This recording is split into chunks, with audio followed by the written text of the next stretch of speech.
Kia ora tātou. Good morning, everyone, and welcome to the council meeting of Monday, the 21st of August, 2023. Welcome to everyone who's here. It's nice to have a full house for such an important meeting as we start out on the next 10-year investment program for the city, the long-term plan. So just a reminder to everyone, please, in terms of health and safety, if the alarm sounds, make your way out the nearest emergency exit, which is probably the door in which you came in. And the assembly point is across the road from this building, and await instructions from staff. This meeting is being live streamed and the video will be publicly available on YouTube. Just ask everyone to turn off or turn to silent their mobile phones, please. And a reminder to members and staff just to speak clearly into the microphones and only one at a time. So, Shad, can I ask you to open with a karakia, please? Morena tātou, tuatahi rā, ka tuku mihi kia koe rā Anne. Tātou katoa kua huitahina I tēnei ata. Just acknowledging everybody here this morning. So we'll just open with a short karakia. O reira, kia nui tātou. E te atua anei rā mātou e koropiko nei mua te waroro, ka tuku ngā whakamoimeti, ngā whakawhetai ki a koe. A toro mai rā tōringa kaha ki runga ki tēnā o mātou, hei āwhina, hei tohu nei a mātou ro tēnei mai. Nō reira te atua tēnei mātou tēnei ki a koe, korore ki tōanga tapu. Āmene. Thank you very much. No apologies today. We have no public forum today. I know that people are disappointed that they wanted to speak. However, we are starting out on the process today, putting together the next 10-year investment plan, the next long-term plan. That's a particular process that will then, I think in the next meeting, we accept the draft, the final draft. That then goes out to the community, and there is plenty of opportunities to have conversations about the different decisions that the Commission have made to date, the direction of investment for the city and the growth of the city.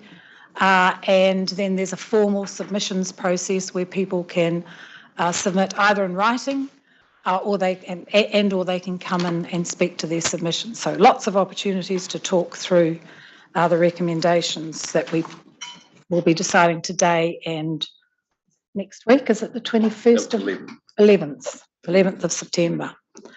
We will adopt the final LTP. So we have no late items, but we have a late paper. Do we need to accept that? Do we need to table that? Yes? Okay, so there's a late paper on the draft long-term plan financials prior to any decisions that we make today. Someone like to move, Shad and Bill, that we accept those? Thank you. All those in favour say aye. Aye. Against, carried. Confidential business to be transferred into the open, there is none. I'm not aware of any change to the order of business. No. No minutes. Declarations of conflicts of interest. None. Deputations, presentations and petitions, there are none. That brings us to item 10. We have a recommendation from these other committees. There is no public forum. I'm sorry that we are in.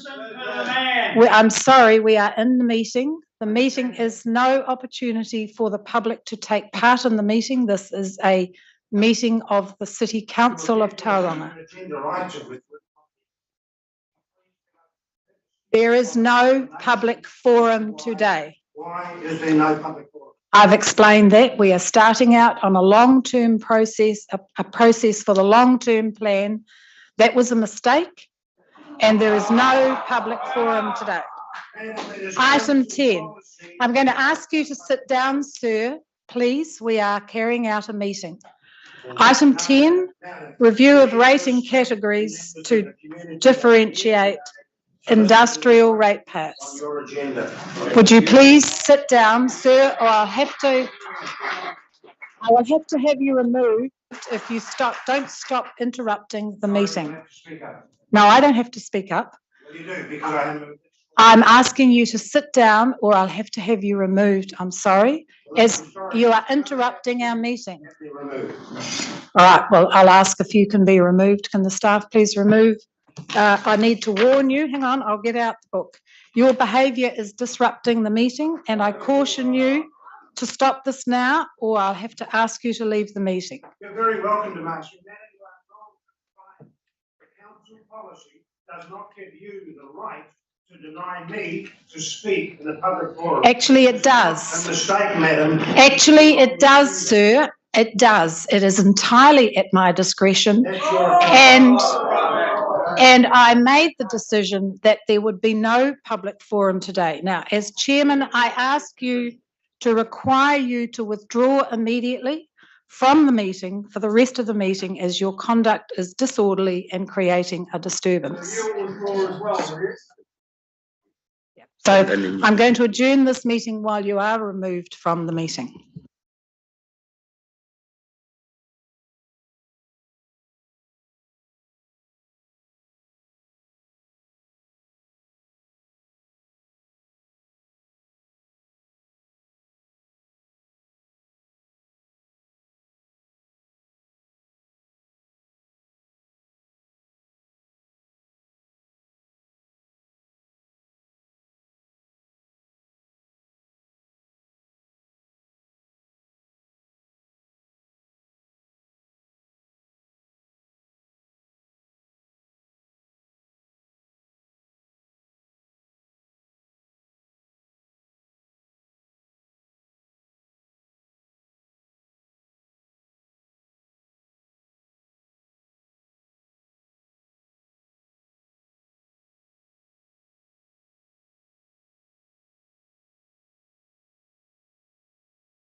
Gareth and Kelvin and Nigel presenting on that.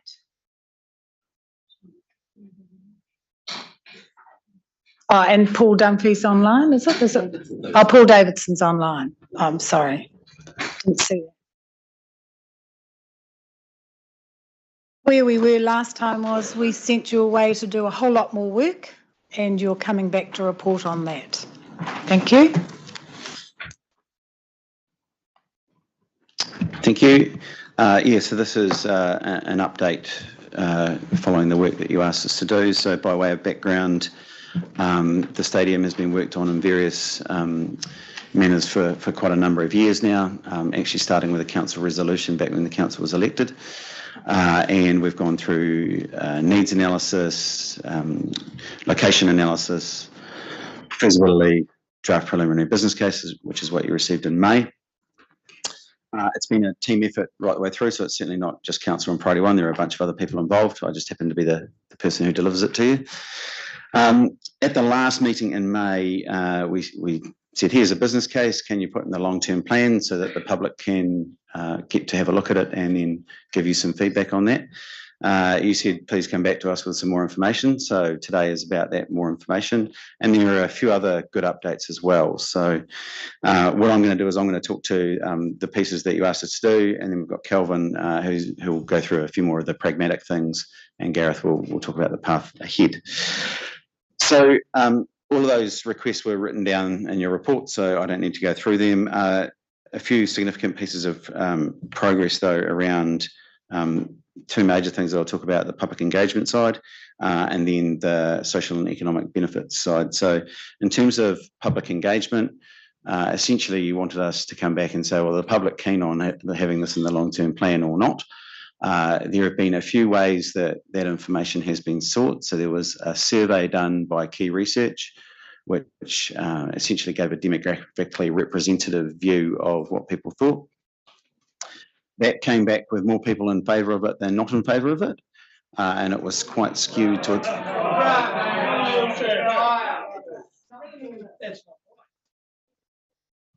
Ask you, sorry, can you just use your manners and just let the gentleman present his.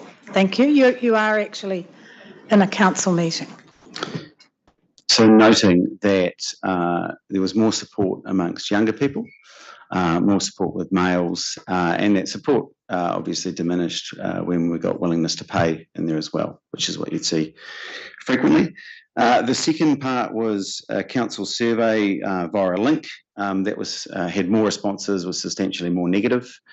And noting, which is in the report, some misinformation sent out by some of the groups online, which has obviously coloured the results somewhat. However, both of those survey results, in terms of the feedback and freeform stuff, said similar things, both in terms of positives and negatives.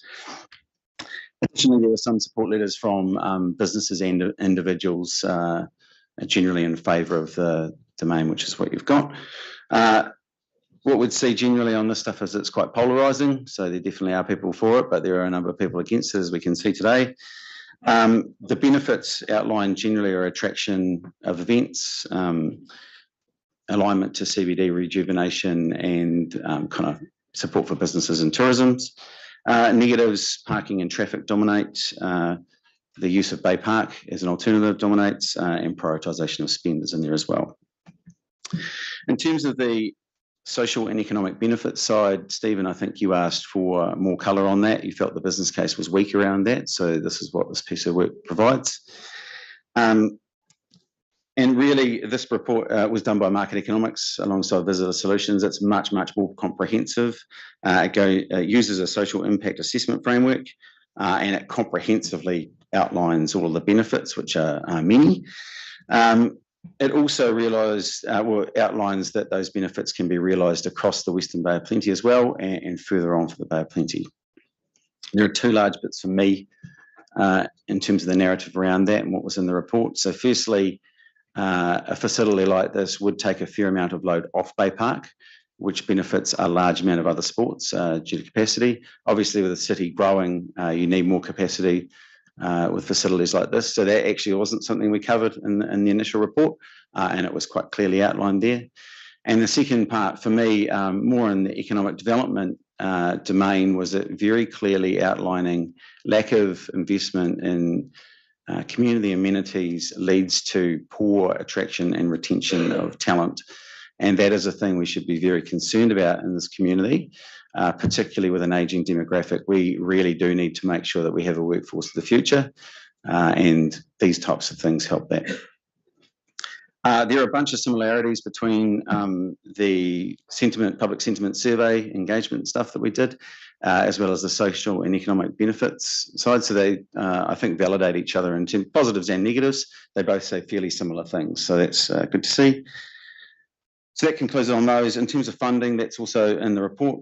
It's a confidential one. And then related to that is the setup of the trust that will be set up with the purpose of generating external funding for civic amenities. And then there is a piece on operations and delivery, and really that doesn't recommend anything. All it says is that you've got a bunch of good options that happen at the moment, and there are similar things you might be able to do along those lines in the future. Hand over to Kelvin. Thank you. So along with the funding, we looked at the affordability of the cost plan, and one of the key risks was around the ground conditions on site. So we've gone and done some initial geotech report based on the information that we already had. That's given us a design for the foundations of both the stands, and that's come at an additional estimated cost of around 9 million above and beyond what was included in the original business case. To confirm that, we are needing to do some further borehole testing on site, which is programmed for later this year. So until we have that testing, there is an opportunity that those piles will decrease in length and therefore cost, but that's sort of the worst case, is that additional 9 million.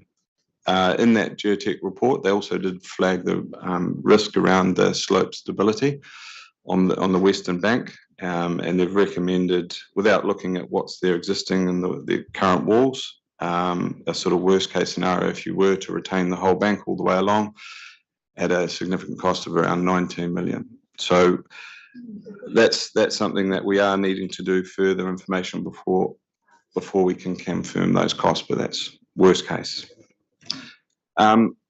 Along with it is, I guess, the continued facilities and operation of the community amenity. So we've continued engagement with the athletics, lawn bowls, croquet club, among other users of the park. So through the athletics track, what will be presented at the next council meeting is an opportunity to relocate them to Bay Park in the long term. Through, I guess, the existing track, it has around a 10-year lifespan. So that was replaced in 2017, 2018. So we're recommending that it still has a useful lifespan up until at least 2028. Conversations with lawn bows going well in their combination with the Lawn Bowls Club on 11th Ave. And also Croquet Club looking at options. They obviously have a lease until 2029, and we're still working through relocation options with them. So through that has led to, I guess, pushing out, or the recommendation to push out the development of this stadium development in association with the wider master plan of relocating various different users and creating an events precinct at the Tauranga domain. Atamare tātou. Thanks, Nigel. Thanks, Kelvin. So just to wrap up, like you said at the start, Chair, you asked us to go away and do some work on a number of items. We've come back with some additional information on those items, and in the time frame available, there's more detail on some versus some others. But based on all of that information and the work that was done in the preliminary business case, the project team are proposing moving forward with option 2, which is a staged implementation plan, and including that in the draft LTP for thorough community consultation. So in parallel to that, the project team would continue work on funding mechanisms, on staging design and costs, on some promising commercial opportunities that we've been looking into, so that by the time we got to long-term plan deliberations in the new year, you had the community feedback from the long-term plan consultation process, and you had another set of more information that would help guide your decision making. So that's contained, basically summarised in recommendation B. Recommendation C notes including it in the draft draft long-term plan, and then recommendation D is some additional budget to fund the work that would need to happen between now and the long-term plan deliberations, noting that we would go back out to all of the partners that have contributed to the cost of the project to date to ask them to contribute as well. So happy to answer any questions. Okay, so the three of you who asked the questions in the first place. Any further? I'm going to hand it over to you first. Okay, thank you. Thank you for the report, and I think it clearly outlines the divided view within the community. Certainly the consultation report clearly shows a divided view, with Marge on the demographically representative survey, marginal support versus opposition. And it certainly sets out a clear pathway that we do need to consult with the community on this decision, and we will. So the recommendations are very clear, that if we approve them as they stand, the phased option or staged option of development of a stadium on the domain would be out for public consultation as part of the 10-year plan. That, to me, is the right thing to do, because it provides the whole community the opportunity to express their views in the context of all of the decisions that need to be made for our long-term investment in this city. And I make the point about it being a long-term investment, because if there's one thing the city has failed to do over the last few decades, is to adequately invest in its future. And that is one of the key differences that I believe the Commission has brought to the decision-making of the Council, is to think and always be focused on what is in the long-term best interests of the city and the community that it serves. We have to provide infrastructure to enable and support the growth in services across the city. And a key part of that infrastructure is not only the roads and the water and all of those utility functions, but actually providing community amenities and services that actually make great cities. You don't go to London or the great European cities or the American or the Australian cities without seeing very strong community amenities, services and facilities that actually make a city whole. And having a community stadium like this, and in the form that is envisaged, that is both a sporting facility, but also a wider community facility that will host concerts and performances and a whole host of events across the city, will be a key component of it. It is a community stadium, not just a sports stadium. We have always said that we will ensure that the existing users of the domain will be adequately, in fact, more than adequately, their current needs will be met. And in fact, there is an opportunity for those clubs to enjoy better services through new amenities that would be the result of this decision. But even amongst those clubs, as the survey information shows, the views are somewhat divided. Even within the athletics associations, there is a divided view as to whether or not staying at the domain long term is the best option vis-a-vis a new location at Bay Park. I was very clear when this came in front of the council last time that we needed to understand the wider social benefits as well as the economic benefits of this potential future investment. And I say potential because that decision has yet to be made. It will be made as a result of the consultation process that the long-term plan will enable. But the key thing is that the investment in this facility will have wide social and economic benefits across the city. Some of them are hard to quantify, but intuitively you know that having a facility like this will provide and be better for the city into the future. One of the most interesting aspects that came out of that work is that by providing capacity on the domain for the future, releases capacity in Bay Park. And a lot of people are saying, well, we've got Bay Park, why don't we just use that? Well, the simple fact is that Bay Park in its current format is not being able to accommodate many indoor court facilities just simply because there isn't enough space. So that by bringing a lot of those conference and other events that are much better suited to a CBD location into the city, it enables Bay Park with its facility for indoor sports and capacities and etc. to be more effective. And you get a logical grouping of sports at Bay Park, community sports at Bay Park and its facilities, and then conferencing events and sports at the domain where the capacity will provide. So from my perspective, I think the direction for a stadium at the domain is the right direction. However, it comes at a cost, and we have to manage those costs. So staging the development makes sense, but all of that is subject to community support being demonstrated through the long-term plan. That is the time when the consultation in detail with all the facts known is best held.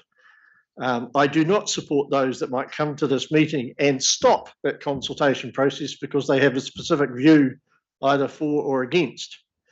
We need to enable the opportunity for the whole community to be heard, and that is the long-term plan process, and that is what the recommendations support. And Chair, I'm happy to move them as they stand, but I no doubt have other commissioners who will want to express their view as well. Stephen, so Bill, next. So Stephen, you're moving it? Second, Chair. But number of comments I'd like to make, and also following on from Stephen.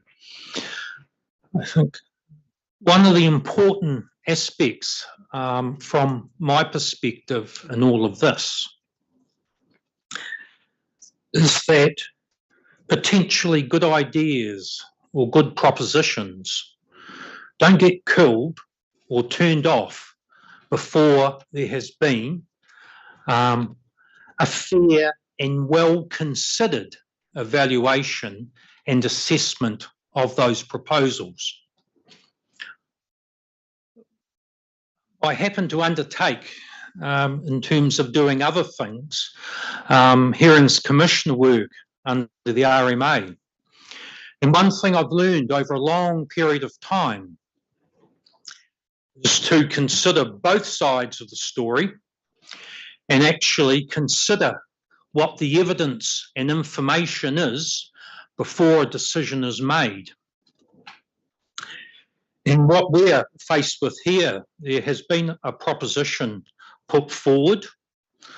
We're going through a process to actually understand exactly what that involves, making sure that we have the appropriate information by which for the Commission to make a considered decision, whatever that decision will be next year in terms of the LTP process. So I think it's important in terms of we carry on the process that we've embarked upon. It started before we commenced as commissioners.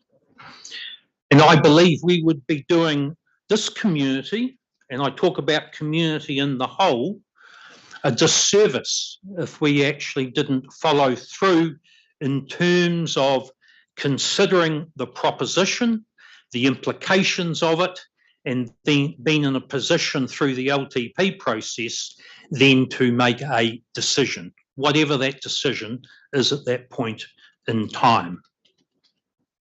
I found the survey, the two surveys, extremely helpful in terms of the perspectives that have been provided, but also understanding the demographic of those who have actually taken time to input into that. And for me, that's quite telling. And in terms of, for far too long, I believe, in this city, I don't think that type of considered approach has been undertaken. So you actually endeavour, as a council, to get the full perspectives across all of those demographics or segments in this community. And that all feeds in, again, to that decision that we will need to make in the LTP process. The other thing I'd like to add in, Chair, is that, and Stephen's touched on it, there is sometimes the tendency to forget about all of those people who are coming to this city. When I arrived here in 1985, it had a population of around 165,000. We've got another 100-odd thousand since then.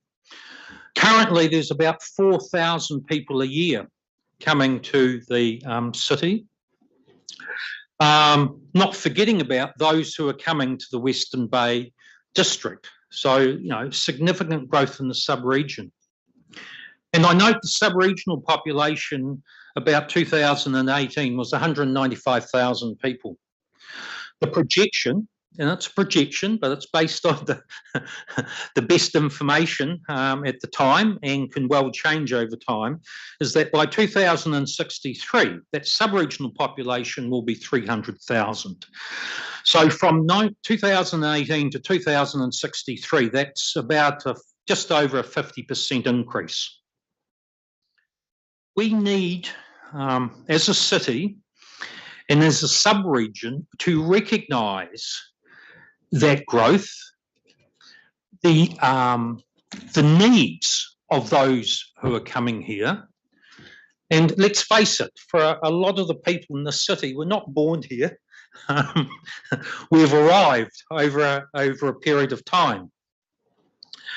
So why I support in terms of taking this work further is that it's actually looking at and the potential to provide for those future populations, not just those who exist here at the present time. The other opportunity the proposition provides, there may be better ways or better opportunities how we utilise all of that domain area. And what this work, and then supported by the council, is doing is actually investigating and actually seeing what those opportunities are. I fully support Stephen's comment. This is not a siloed initiative. It's all part of a wider network throughout the city, picking up Te Manuatake or Te Papa initiative, Blake and Bay Parks, Gordon Spratt, and other facilities and amenities throughout the city. So actually recognising, and I think the latest information we've got has responded to that, and certainly the significance in terms of social and community impacts. I think, so probably in summary, Chair, this city is in a transition due to its continuing population growth, B, its growing economy, has New Zealand's major port, and also its coastal location. And we need to ensure that the foundations are put in place for this emerging metropolitan centre that actually caters for a wide range of community facilities. And that may involve change, and sometimes change is difficult, and that moving from the status quo to something different. Acknowledge all of that, and I've been through a few of those processes myself. So the other part of it actually supports the redevelopment of the whole city centre, and I think those opportunities, as has previously been noted, it's not a sports stadium. We're looking at an initiative that covers for a wide range of activities and needs of the city and the sub-region.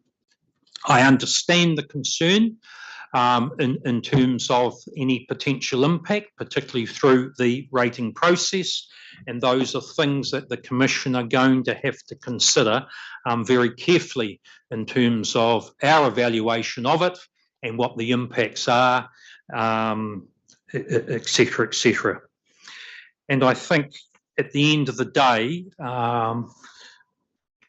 it will be a critical part of that overall long-term plan process that we actually need to complete prior to a decision being made by the Commission.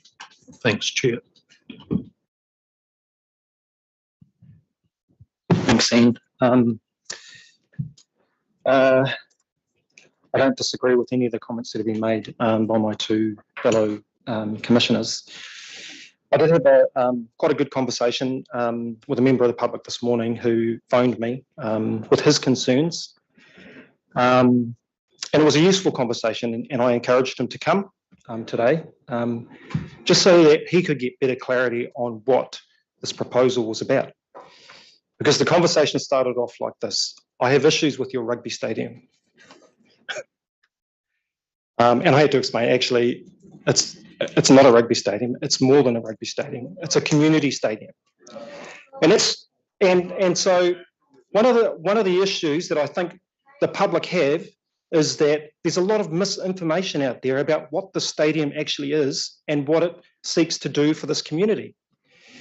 I did see some information circulating by chance about a narrative that this stadium would be something that's going to be locked up. None of us can get into Waikato Stadium, Eden Park, Wellington Stadium outside of events. At the moment, we have free access into the domain. The public have free access into the domain. The intention of what's proposed today, and I do want to make it clear to those sitting here, that that is not going to change. The public will have direct access to these areas for public use. This is a community green space that's valued by the community. And so the intention of the Commission is that that will continue. People are not going to be restricted from accessing the domain. During lockdown, I used the domain, I only live a couple of k's out of the city, for recreation, with a number of other people out there.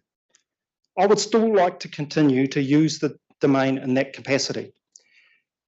The proposition that's before us is that this is a community stadium, as Stephen's outlined, for public use, more public use, whether it's rugby, whether it's soccer, whether it's cricket, whether it is capacity for indoor sports at some point in the future, and whether it's for events like the concerts and the things that we currently have around the city during the summer period.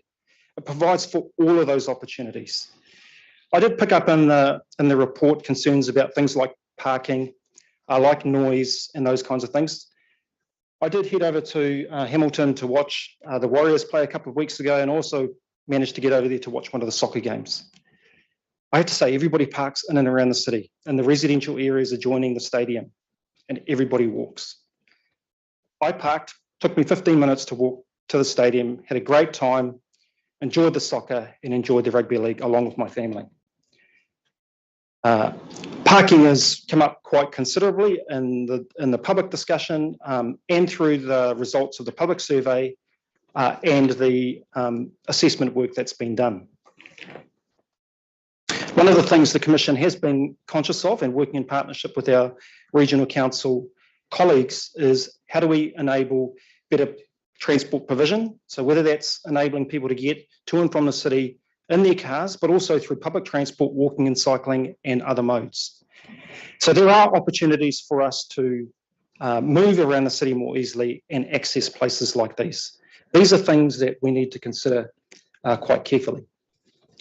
I did pick up the sentiment in the report as well about cost. And I have got a question for our team here as well about concern for cost and what that means for ratepayers. I did pick up in the report that there is the potential for us to access external funding to reduce the burden on ratepayers. The Commission have also been thinking about those wider benefits, as Stephen's outlined, about how do we capture and share those benefits across not just Tauranga City, but also the sub-region, and how do we engage with our sub-regional partners and our regional partners about sharing some of those costs. So there is still a bit of work to be done when it comes to working through those cost matters.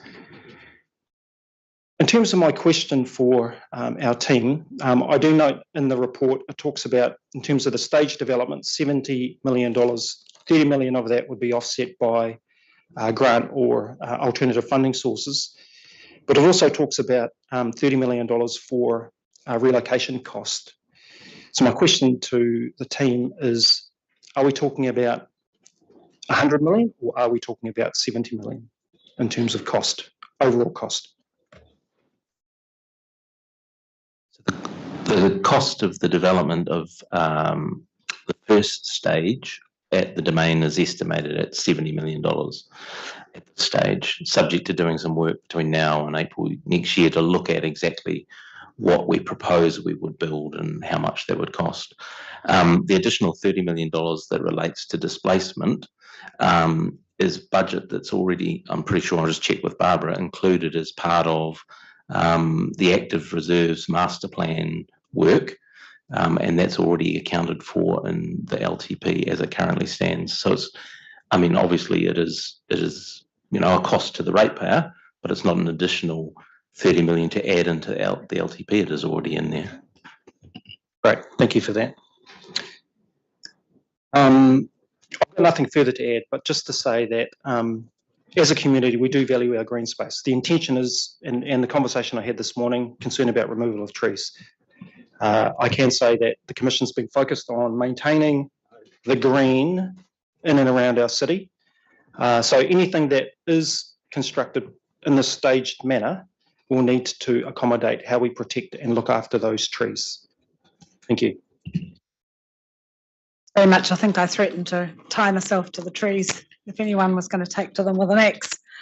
Look, I sat back and let my fellow commissioners go first because I've chaired the committee for over 2 years that put together the business case.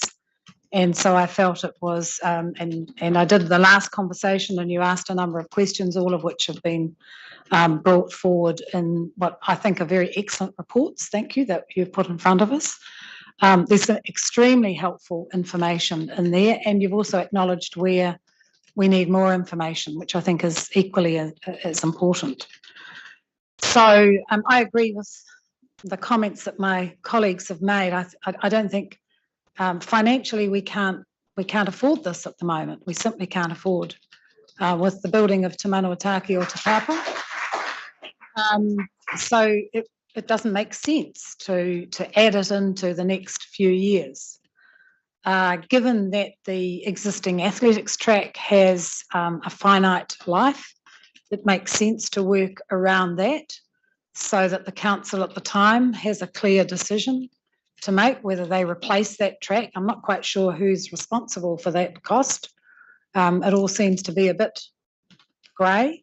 whether it's the Millennium Trust or the council, I don't know, but at the time of making that decision, because it will take some time to do, the staged process for building the stadium will be in front of that council with considerably more expense, I guess. And it's going to take time to sensibly move, if that decision's made to go ahead, to sensibly move some of the existing users who will be affected, and to make sure that they're well looked after and well provided for. And as some of them have said, it does present an opportunity for better facilities than they have currently. And that's to be applauded. I think, as I said earlier, this is a process, this long-term plan process is really critical for the city over the next 10 years. As the city continues to grow, and as Bill said, 4,000 people move here every year, and we have no way of stopping that.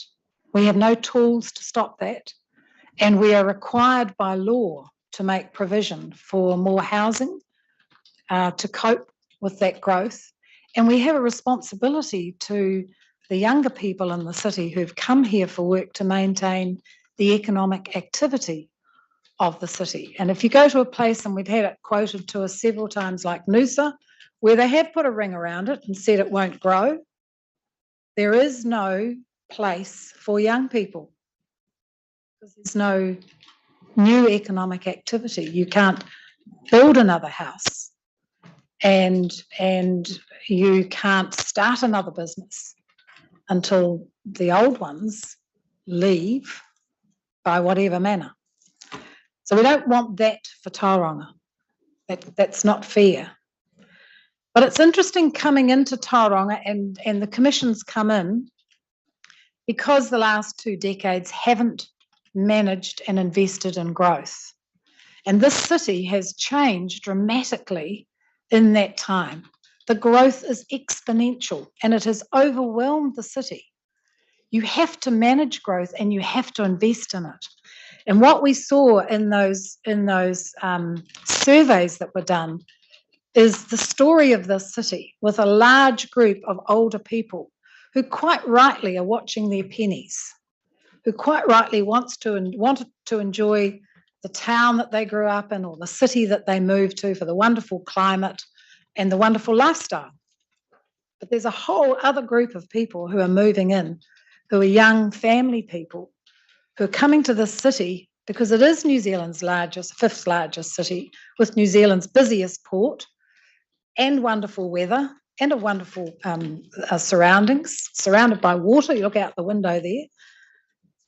And they want the lifestyle that a city brings. They expect it. And so we've seen underinvestment in transport, roading. We've seen underinvestment in the public services like water and waste. When the Commission came in here, we actually had our household waste leaching into the harbour. So we had the centre of the city dying. So we have to invest. And that means we've got to make some hard decisions about what is best for the long-term interests of the city. And it's hard to weigh up that 50% of young people versus the 50% of older people. It's a clear divide and perfectly understandable. But we're here to do the best for the city for the next 30 years. And one of the things we found was a huge underinvestment in community facilities. All our parks are groaning at the seams. When we went through the last long-term plan when we first arrived, we had sports club after sports club sitting in front of us saying, our facilities are at max. We are turning young people away from playing sport. We can't cope. We need more facilities. So what we've set out to do is to look at all our parks, all our sports grounds, to see how we can get more people making use of them. And the Domain is one of those. It is special. There's no doubt it's special. And we do have to respect that. But it needs more use by more people. So the community stadium that has been proposed is a way of addressing that so that more people in our community can use that on a regular basis. Many do now, we need more of them.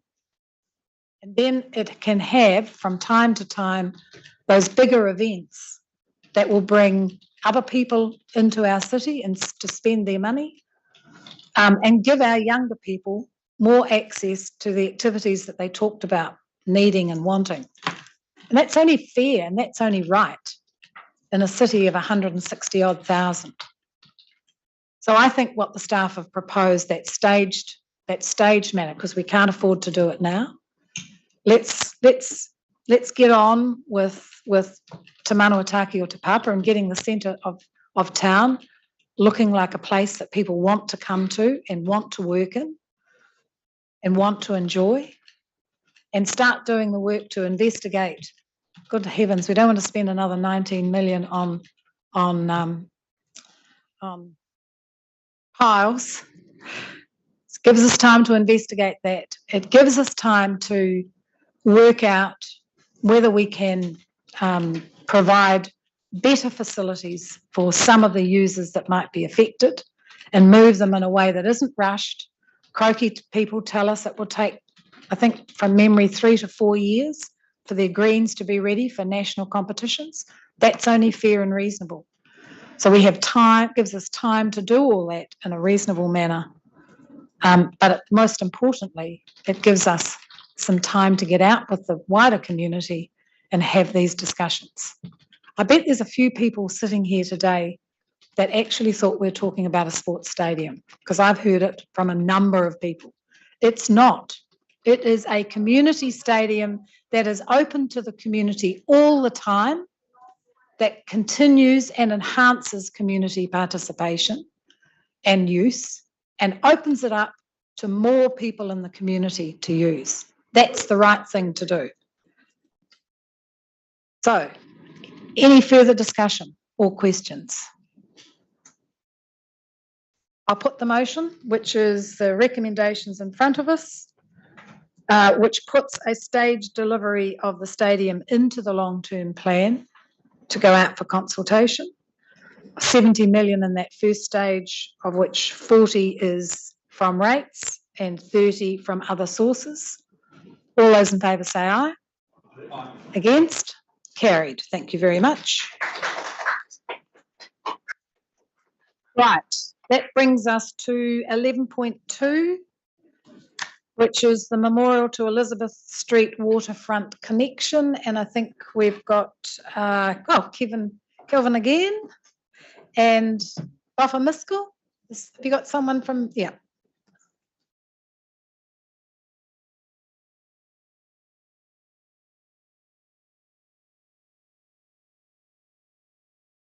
Did I see somewhere that this has been on the books since 2004?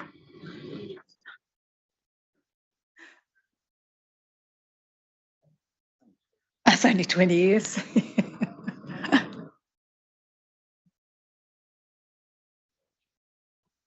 Just trying to get everyone in the room.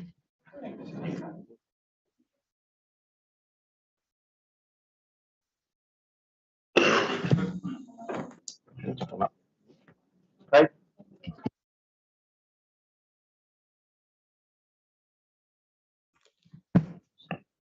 Kia ora again. So just introducing Rebecca Ryder from Waterfront, Kelvin Eden, Internal Project Manager, and Craig Batchelor, so one of our independent consultants working on the Memorial Park Stage 2 walkway. Just going to work through a verbal presentation. Rebecca's going to start, Craig, Kelvin, and then we'll table the report as read and answer any questions. Kia ora. Morena. Just as we've been here a wee while ago talking around this project, and through that period of time we've been undertaking engagement with landowners and working through some programming of options. So just a quick recap on the project to date. In 2021 the project was let to Waterfront, Tonkin and Taylor and others around looking at the Memorial to CBD walkway. It was divided into two parts. Part A being Memorial Park to the rail bridge corridor here, and then from the rail bridge to the CBD. At the very outset, Part B became the priority focus, and I think that's been up in front of you previously, so we won't sort of recap that area, but just to say that put some of our engagement on hold, and then later in 2022, we came back to you to reset some objectives for the overall project. There was some terminology around wanting an outstanding waterfront, and our project team identified the need to really understand what the key priorities and focus was for the project, and for both parts A and B. And out of that, there were some key objectives that were identified and adopted in July 2022 that spoke to a recreation connection focus and the servicing of the intensification of the CBD, effectively, or the city centre, and the avenues area as well. So they are sort of main priority areas that we'd focused on. They're sitting in your report as a recap, and if need be, we can run through those, but I do remember there was quite a lot of careful wording around those. Later in 2022, we undertook engagement with Mana Whenua, a working group that was set up to look at both Part A and Part B, and we've continued that throughout the project. And we also undertook one-on-one landowner engagement. So we undertook a letter drop and began one-on-one engagement with landowners, waterfront-based landowners, to understand their needs, interests and issues relating to the connection or a recreation connection within the CMA along the front of their properties. That then led to a meeting on the 5th of March with the Tauranga Harbour Protection Society, a group of some of the landowners along that waterfront who wanted to understand a little bit more around the project, and we spoke to them in detail, recapping on some of the one-on-one engagement, which covered off some typology options of how you could respond to providing a recreation connection along the waterfront. That then led to development of some programming options. We had 10 options that we looked at along different typologies along the waterfront and different areas. As you know, the waterfront varies from height interface, so we had to respond accordingly. Also, there are 17 properties with riparian rights along that waterfront. We had to really address some of the planning and property rights that relate to that as well. So they were key sort of focus areas in the programming and the long list, effectively. Moving to May 2023, we held two evening workshops with the landowners, inviting all landowners along to that workshop.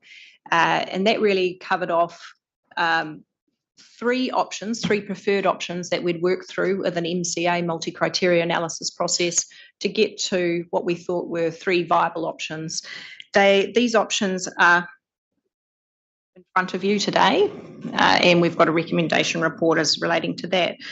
The shortlisting of those options and what you have in front of you today has been further informed from the workshops in May. We took some feedback from the landowners, and within option C, you will note that it has focused to the public realm interface areas, the avenue connections, and has dropped some of the components that we took to the landowners in May as a way of responding to those matters.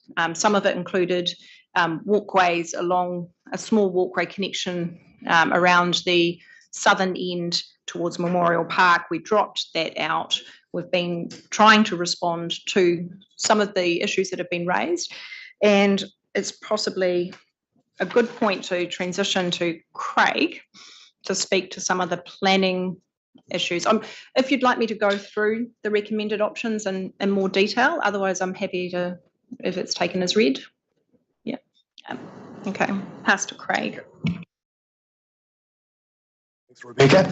I just a brief overview of how we've addressed the options. All of the three shortlisted options have been considered against district and regional and national planning framework requirements.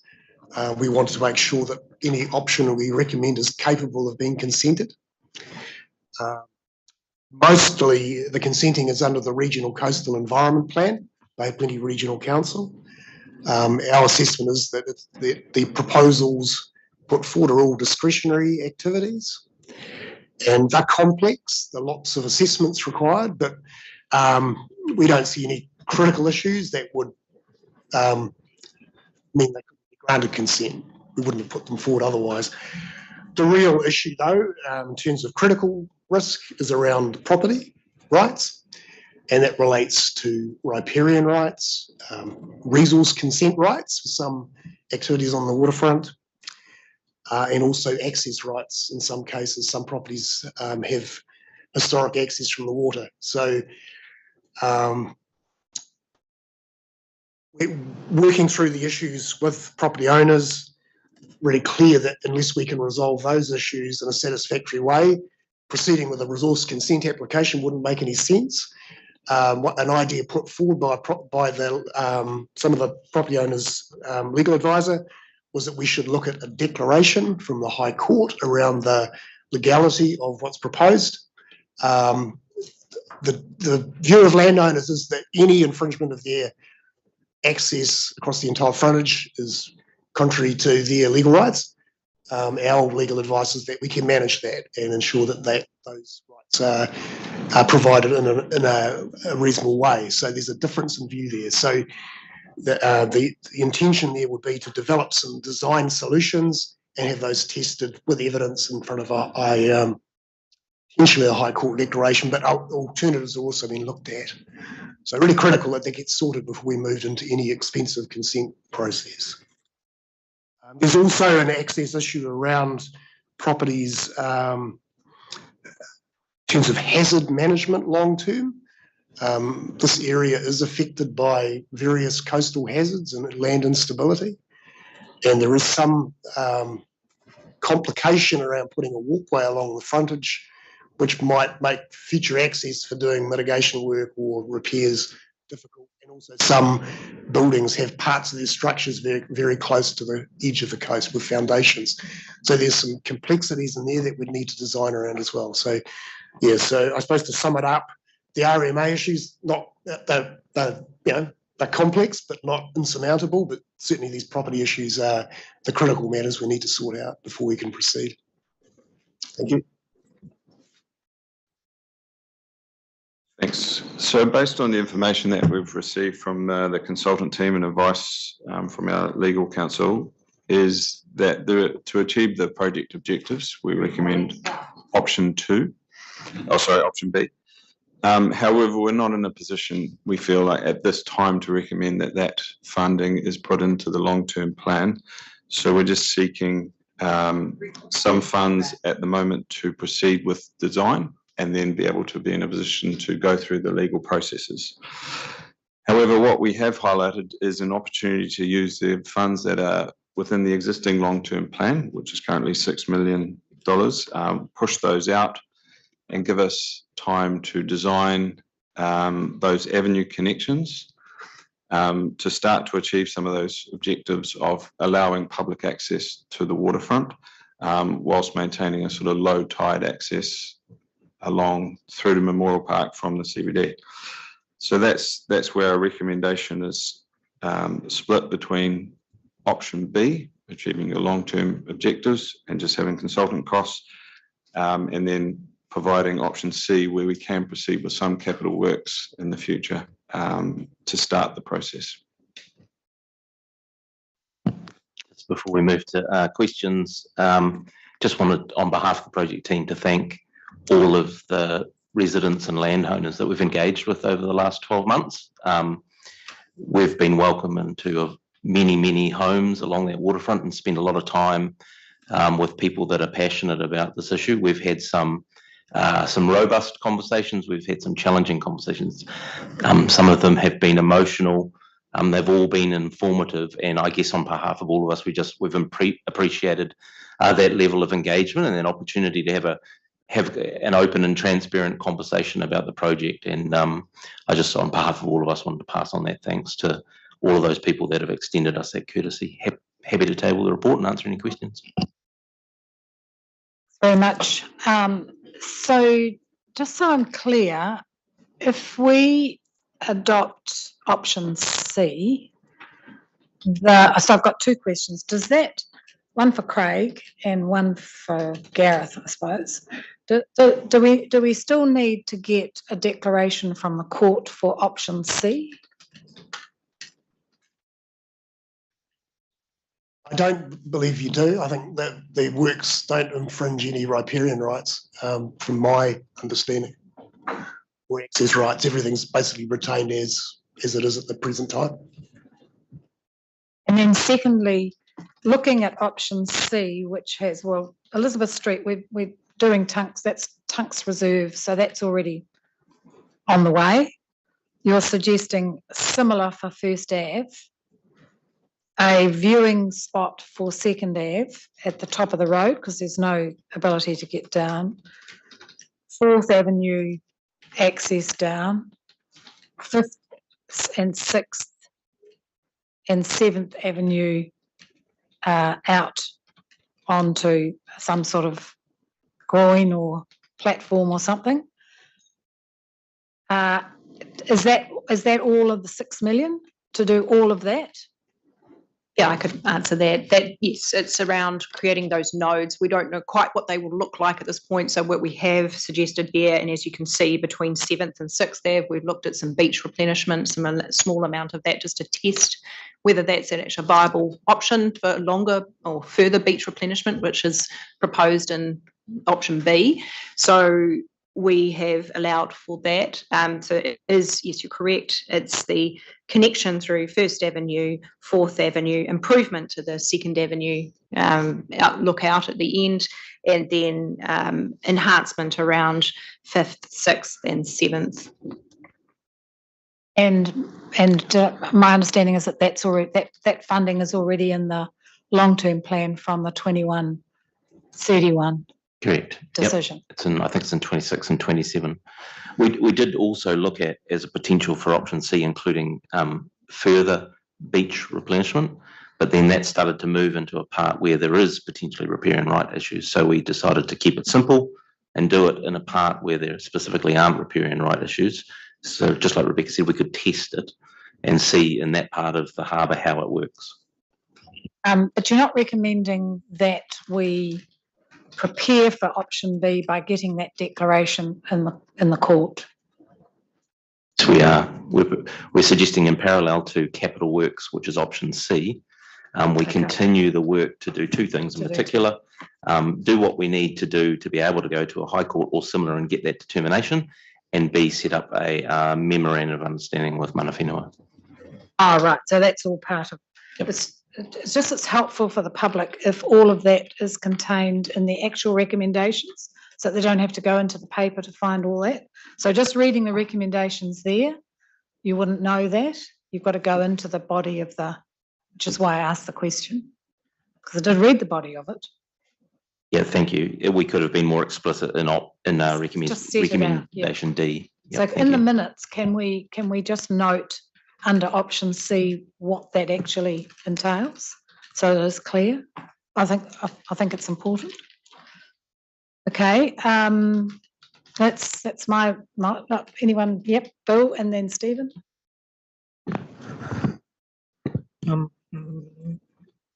Gareth, just on, or Kelvin or whoever,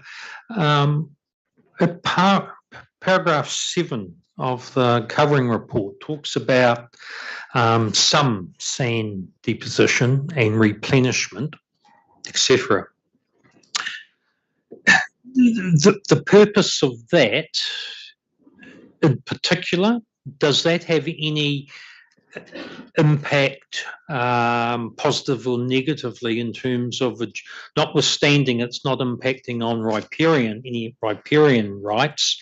Does that have any impact on properties in that particular location? Rebecca.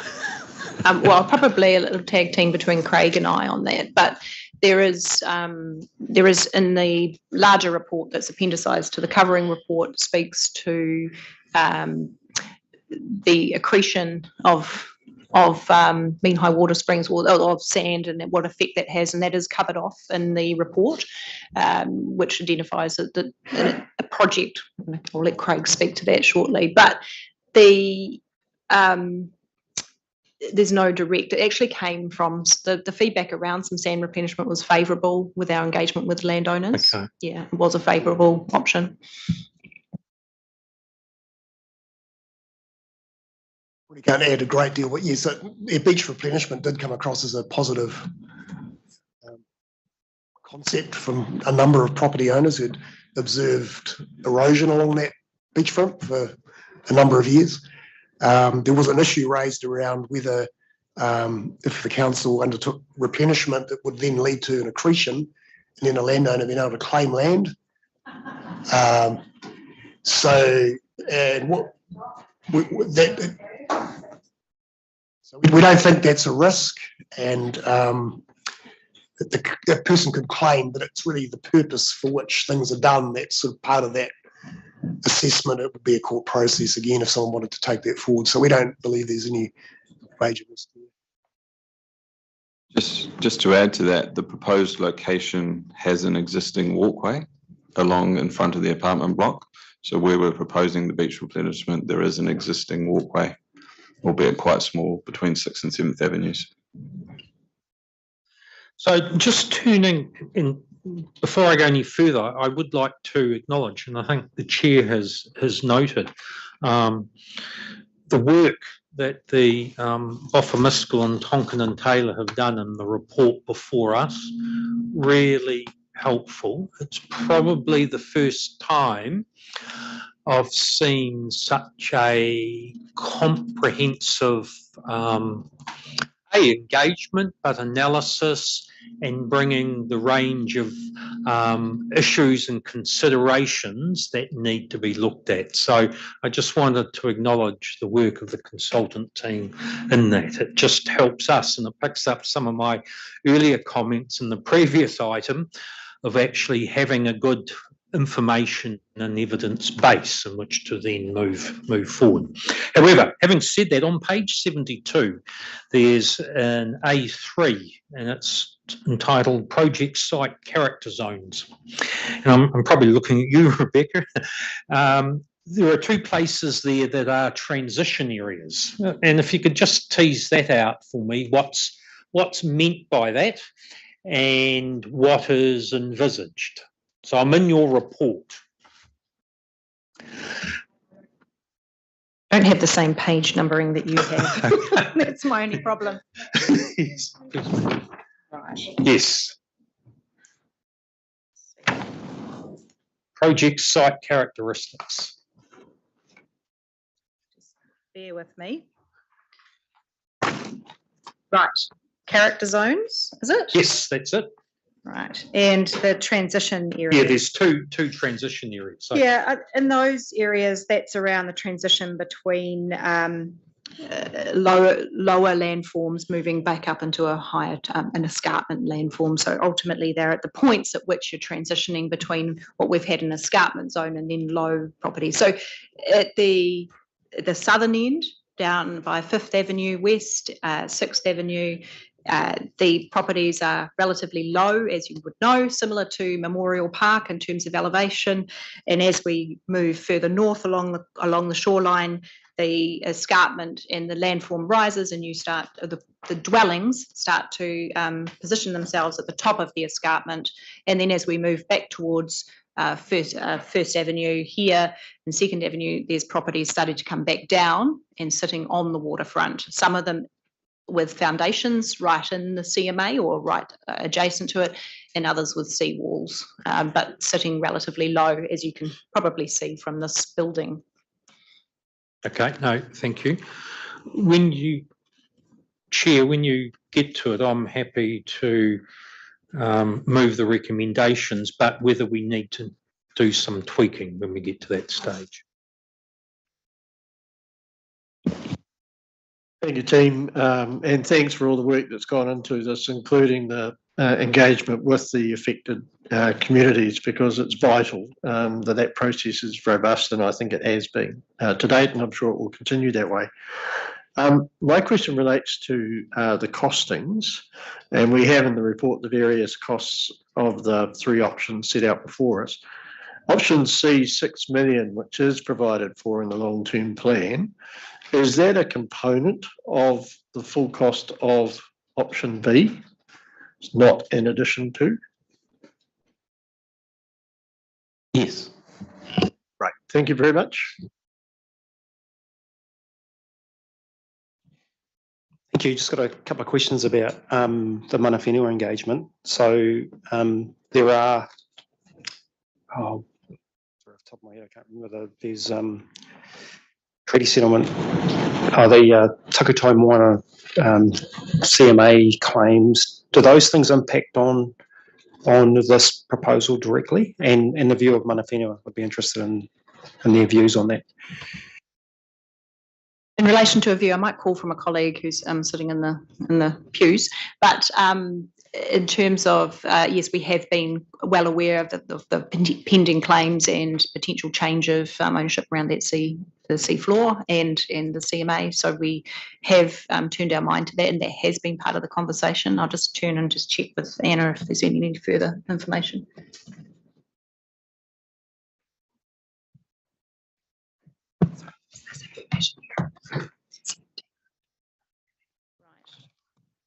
Sitting in, so in our summary of engagement and mana whenua engagement, you'll find at the, if I refer to the correct appendix 7, is that right? Appendix 7? No, it is appendix. It's in the report.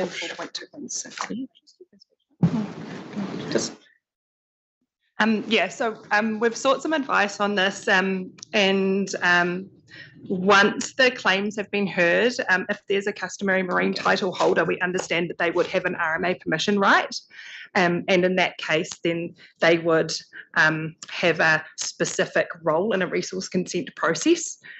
So our program going forward would include engagement with that CMT group and making sure that as a part of that process, that would inform our partnership agreement with them, that they would be involved in that, therefore avoiding any issues later on.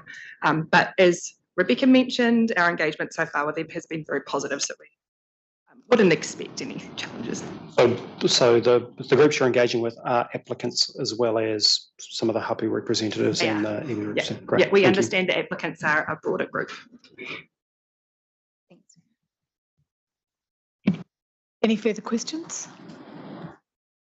Right, so I just echo Bill's comments around the quality of the report. As I said at the beginning, it's very, very good information for us, very helpful. The other thing I did want to comment on is the fact, the difficulty that we're in is other councils have faced it too, obviously, because this has been a wish of the community since 2004. So I think what's being proposed today, with at least at the end of those nodes, of those roads, getting some public access down to the waterfront as a start, and then following through with that court declaration, so everyone understands exactly what the legal position is. But that's a good start. And fortunately, we have some funding available to do it. Okay, so you're going to make a few changes? Thanks, Chair. In terms of recommendations C and D, I'd suggest that those consultancy costs, which are referenced as para 37 and 39 respectively, get brought forward and become part of the resolution. To go into the long-term plan. Well, it's approving yes, because currently you've got to get the report in terms of understanding what those consultancy costs are. So it was just bringing forward and replacing para 37 and 39 with what those costs are, which are Right, oh, referenced right. to para Okay. 37 and 39. So we get options under B, we get option C with the detail of what option C actually contains. And then rather than both C and D that reference paras, we get the details of Yes, those paragraphs That's put in the resolution. in the resolutions. And my further suggestion, and picking up the discussion, because I think the declaration approach is a good initiative, whether we should actually have that part of D, because it talks about legal and planning, but it is a significant part of the process then if we're going to seek a declaration. So it was just including that as part of D. So that's taking it out of B, is it? Well, Or both? it's or not both? actually referenced. No, that's why I said Yeah. option C needs to be, I'm just trying to find it. Well, on it the probably agenda. does. Through the chair, in recommendation D, if after to progress the consenting legal planning and design work for long-term option B, including High Court declaration, determination or similar. Yeah. If we just added some words along those lines. And then we can advise staff of the exact amounts to include in C and D to replace the words C para 37 and 39.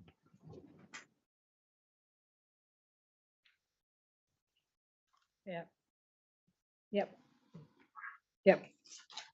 Just for clarity around the declaration side of things, there is two options in that: a High Court declaration or a similar process outside of that with a retired judge or the like. So that's something that parties need to agree to. So just not to only pick one option, because there's still an opportunity, because there's cost obviously with a High Court process. Well, if it's seeking just a declaration or whatever, as opposed to just picking on that and leaving it to the parties and obviously consultants and staff to work that through. All right, so you're moving that.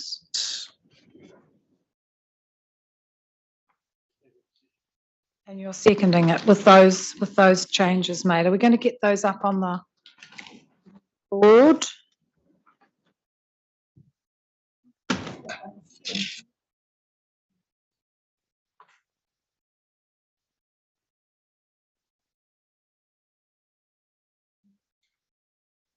How are we going? Is it tough, is it?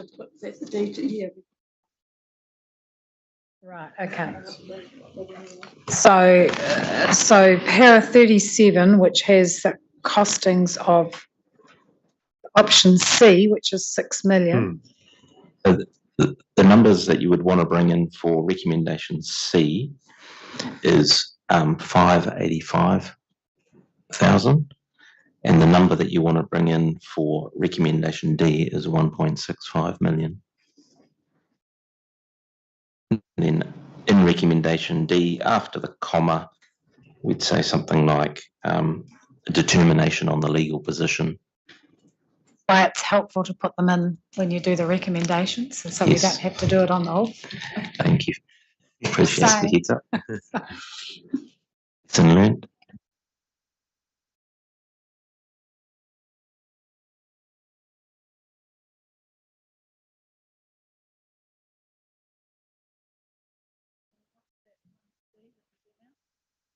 $1.65 million for recommendation D.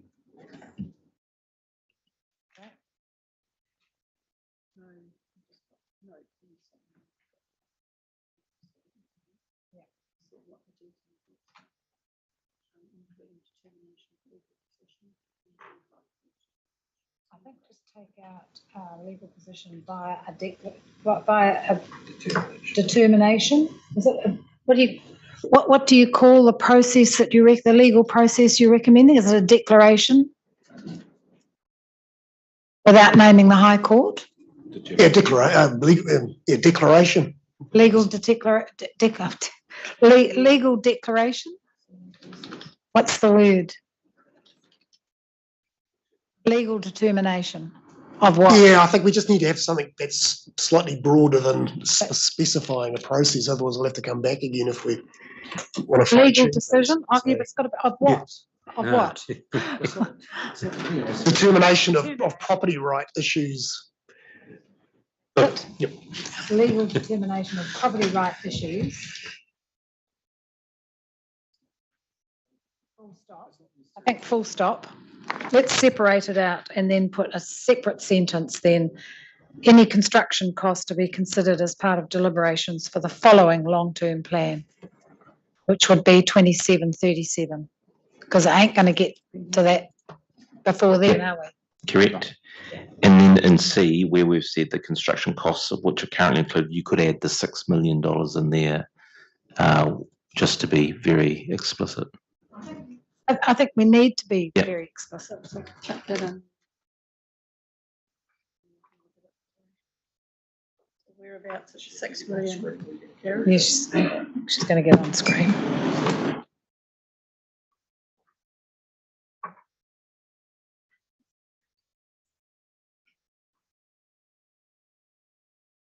Small on screen, there we are, look at that. So option C, we need some details, which is limited intervention. Well, that's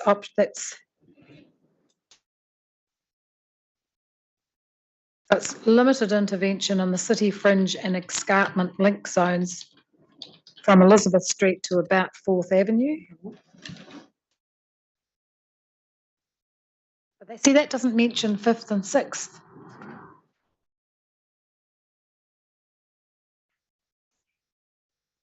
Where am I going to get the wording for this?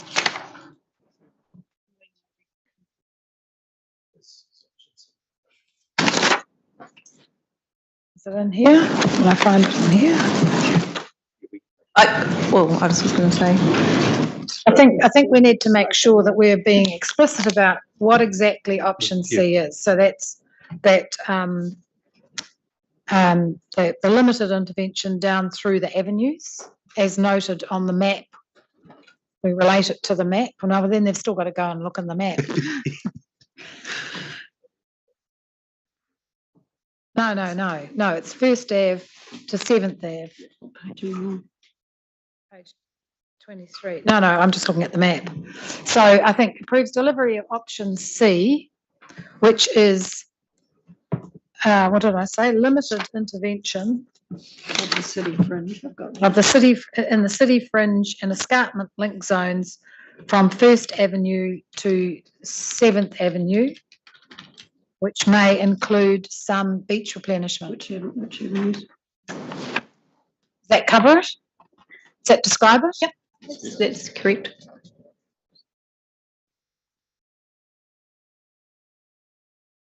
In the detail. Yeah. Come back. So where you've got and the detail, take that out, which is approves delivery of option C, which is limited intervention.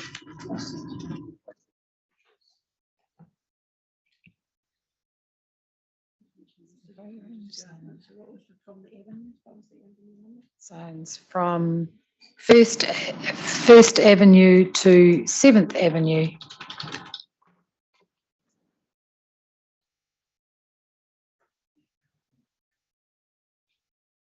Which may include some beach replenishment as an achievable short, medium-term outcome, acknowledging it doesn't achieve the linear connection, but does, however, prove public access. Yep, that's fine. Consultancy costs, we've got, these were her notes to herself to come and correct. That's fine. She's going to come and put in 585K and she's going to come in and put 1.65 million, and we've got including determination of the legal position via a legal determination of property right issues. I think, Gareth, you'd suggested the 6 million reconstruction costs? Yep, Kelvin's just chatting. Oh, okay. Yep. So in brackets after the construction costs, we put 6 million.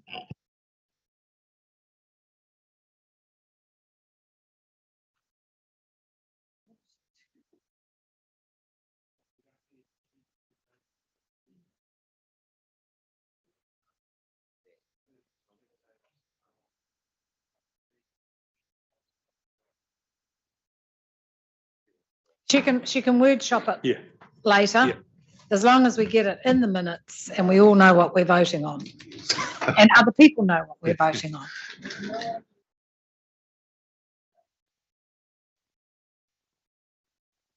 Okay, all right, so you're moving that bill? Did someone second that? Oh, Stephen, right, okay. Thank you, thank you. Okay, any further discussion? All those in favour say aye. Against, carried. Thank you very much.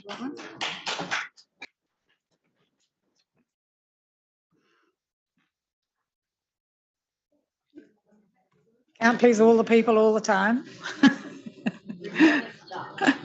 But you can please some of the people some of the time. Just recording stopped for some reason. Right.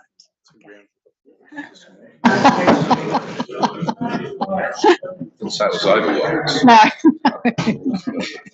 I did get it.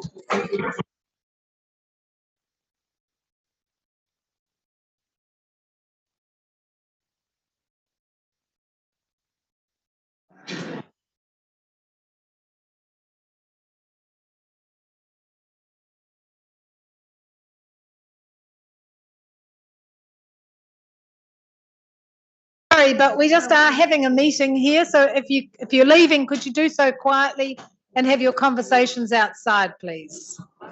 Thank you. Excuse me. Could you take them outside, please? Thank you. Okay, 11.3, Council Strategic Framework.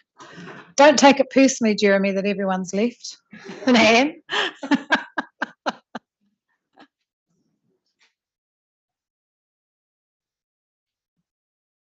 So this, we'll lead this with Anne Payne, who's been leading this project for the last 18 months, I suppose, bringing it all together. Not the subject expert on any particular action investment plans, but actually leading the whole wider project of looking at our direction, bringing down from the vision right down to the documents in front of you today. Anne, yours. Kia ora koutou. So as Jeremy said, we've been doing the project. Work began in mid-2021, and in mid-2022 we started developing the action and investment plans, which identify the prioritised actions and investments required to actually deliver on our strategic direction. So these are the roadmaps to delivery. We are presenting 8 of the action and investment plan, the new action and investment plans in this report, proposed for adoption, and the other, the climate plan is presented in the next report.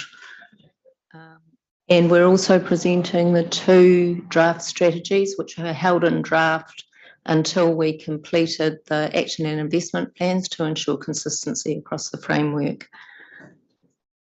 And then the final thing today is, as part of this report, is there are 10 existing strategies which can be superseded or rescinded as a result of adopting the action and investment plans and strategies today. So that's all of the material in here. The framework, the updated framework is available online at our direction, our direction. And we will do one further report which will close out the project on the 18th of September or thereabouts to the Strategy, Finance and Risk Committee. And at that, hopefully Carlo will also walk through our kupinga, our framework, visual representation for our framework. And the focus of that report, that closeout report, will be monitoring, reporting, review, keeping it live. So the corporate planning team picking up, keeping it all live over time so that we don't need to do this project again, ideally. So there's a lot of information in the attachments, and I'll just, if you have any questions, welcome. I won't go into any more detail.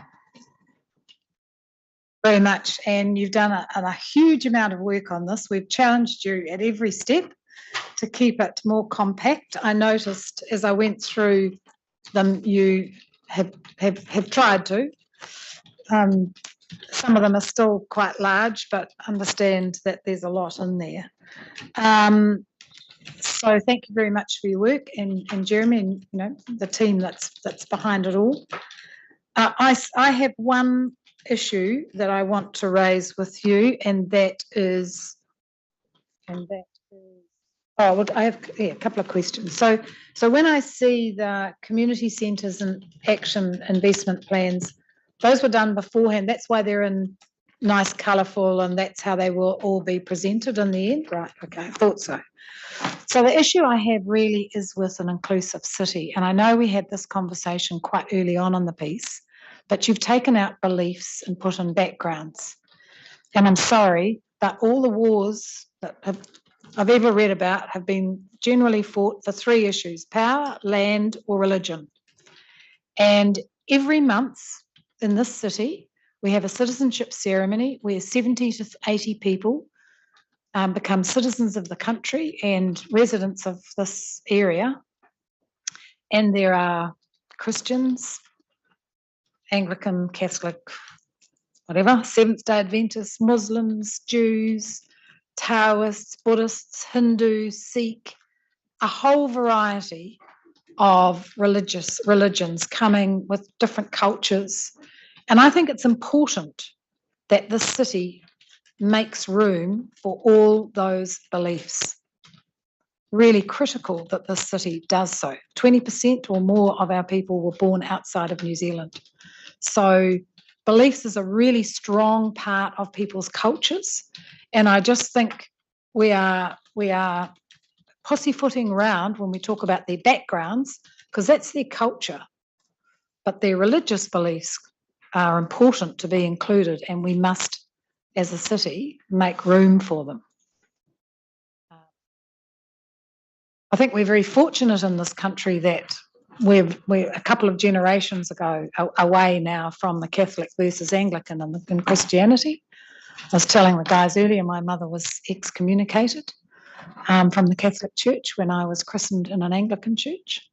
And, heaven forbid that we see any of that today. Someone else had people who were divorced and then couldn't take communion anymore. And we seem to be past all that. But beliefs are deep, and they can divide, and we don't want them to divide. So I really feel, obviously, quite passionately that we keep beliefs as part of being inclusive and respect other people's beliefs, even if we don't believe it ourselves.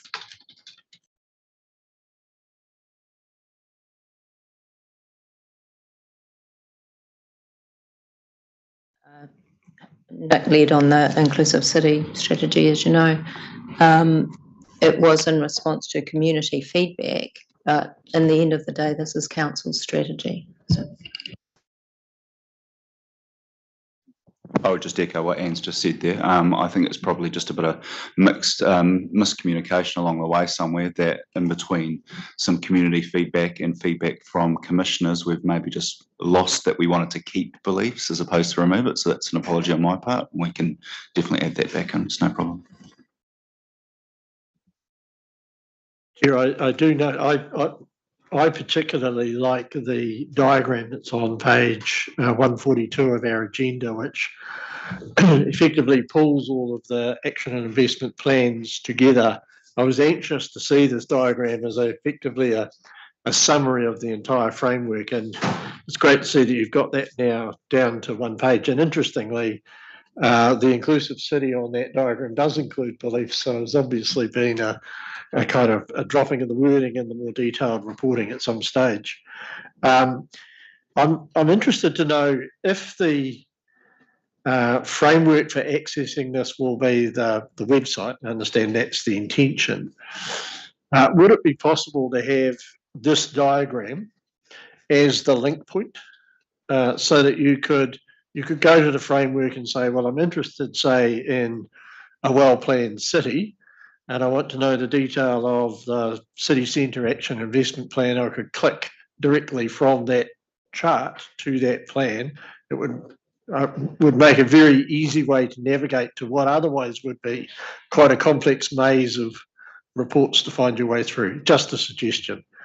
But I do like the summary. I know there's been an enormous amount of work, not only by the staff, and that has been significant, but also by lead social and community bodies to really robustly discuss and test these action plans. So I think it's been a good process from that point of view. I know certainly from the Commission's point of view, we spent many hours going through the plans, but the outcome is that now we have a set of action and investment plans, and frankly, strategies without actions and investments are almost not worth the paper they're written on. So the link to the funding, I think, is really important. There may be some areas where I'm not quite sure that the prioritisation of the funding is where I would have it, but this is part of a process that we've been through. So I think that is all good. And I think from the point of view of an incoming council, they now have quite a very clear strategic direction with a vision, with a set of key approaches and community outcomes, and then with a set of action plans and investments that will enable the delivery of that. So the link from vision to delivery is important. So hopefully that council will be able to pick up and run with, rather than have to go back to first principles and start all over again. So well done to the team, and I think we've got a basis for going forward. Thanks. Thank you. I just wanted to follow on from Stephen's comments, and we do have a couple of community member representatives here in the room. So just want to thank all the stakeholders for their input into each of the strategies and the action plans.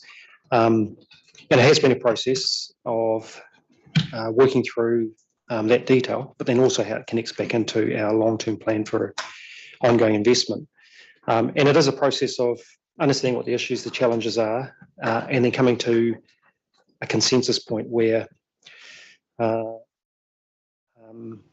compromises do have to be made in order to deliver on the outcomes that the city needs. So I do want to thank all of those that participated, either through some of the stakeholder groups, mana whenua involvement, and then also the wider community consultation, and just thank the team. Thank you.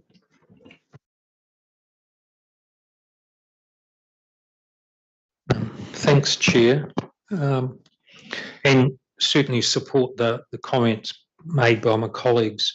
I had a question, and I'm on page 419 of attachment 4, which is the Environment Action and Investment Plan. Talking about water, and there's 3 bullet points there in terms of how we achieve the goal. One talks, and the last one talks about treating grey water as a resource. No issue with that, but I presume treating means as in the wider use of, etc., whatever that is. But then further down, when you get in the commentary or the bullet points around the water supply, wastewater and stormwater strategies, I didn't see that achievement reflected there.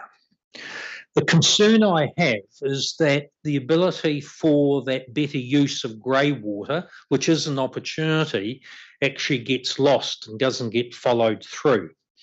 And then my final comment related to that is in the measures of success, which talks about, for example, conservation of water, but we actually don't have anything about that, in my view, increased focus on the use of grey water and the opportunities. So I don't have a particular solution because I only got onto it last night, but I'm just raising it for some further thinking.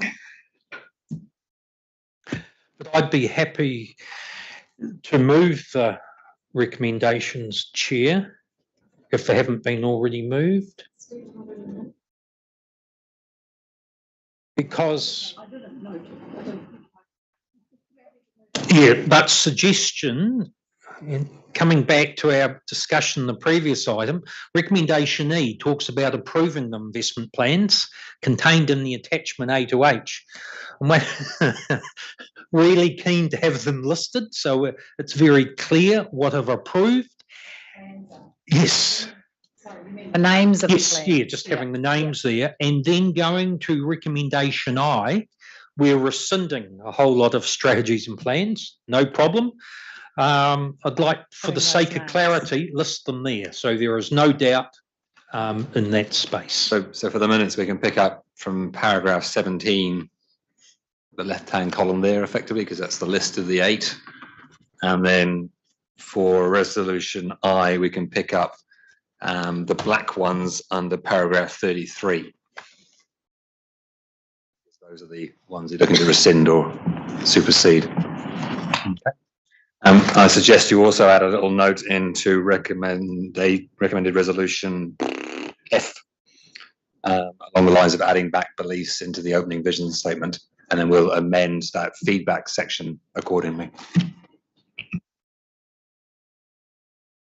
You're going to add beliefs back into the inclusive city strategy.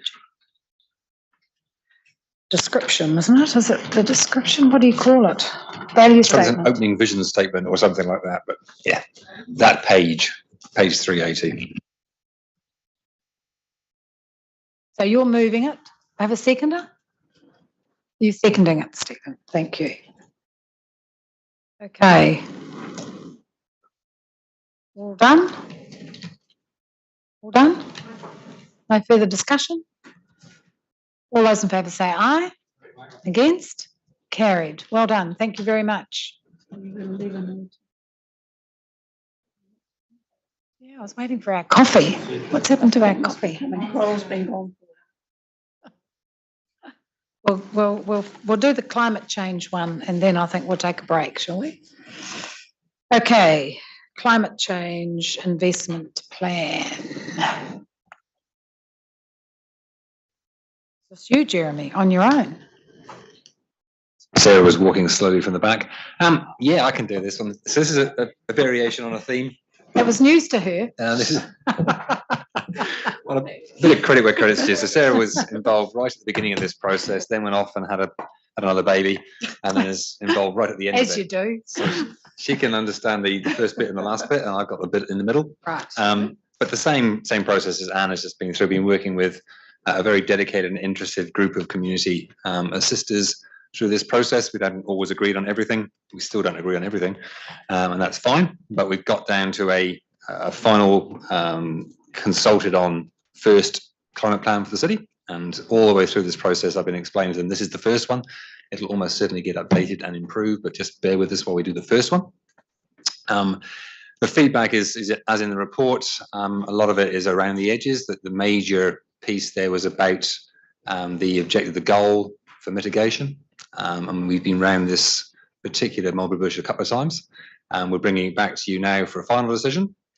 So what we had originally is one of the options. We then changed that after a couple of the workshops we had back early in this year, January, February sort of time. It got very wordy and clunky and caveated. And a whole bunch of the community have told us it's very wordy and clunky and caveated. So we've come up with a shorter version. It's up to you as to whether you take that recommendation or whether you choose a different option or whether you find some better words altogether. We're in your hands. Yeah, well, it won't surprise you. We've been around the bushes again. And I think the thing is we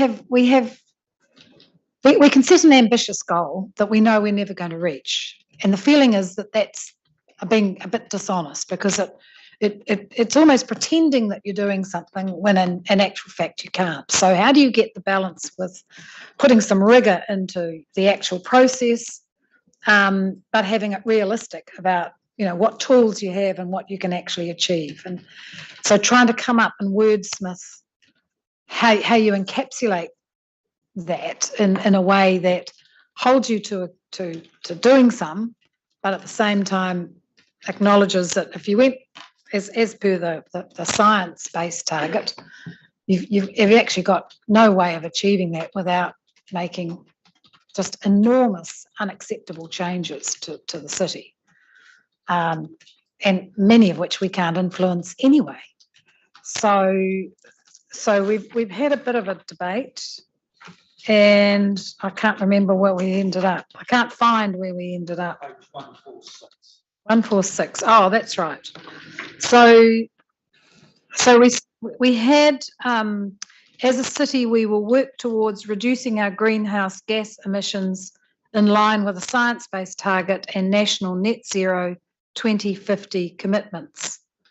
We're worried about keeping that science-based target in because later on in the graphs show that that's unacceptable.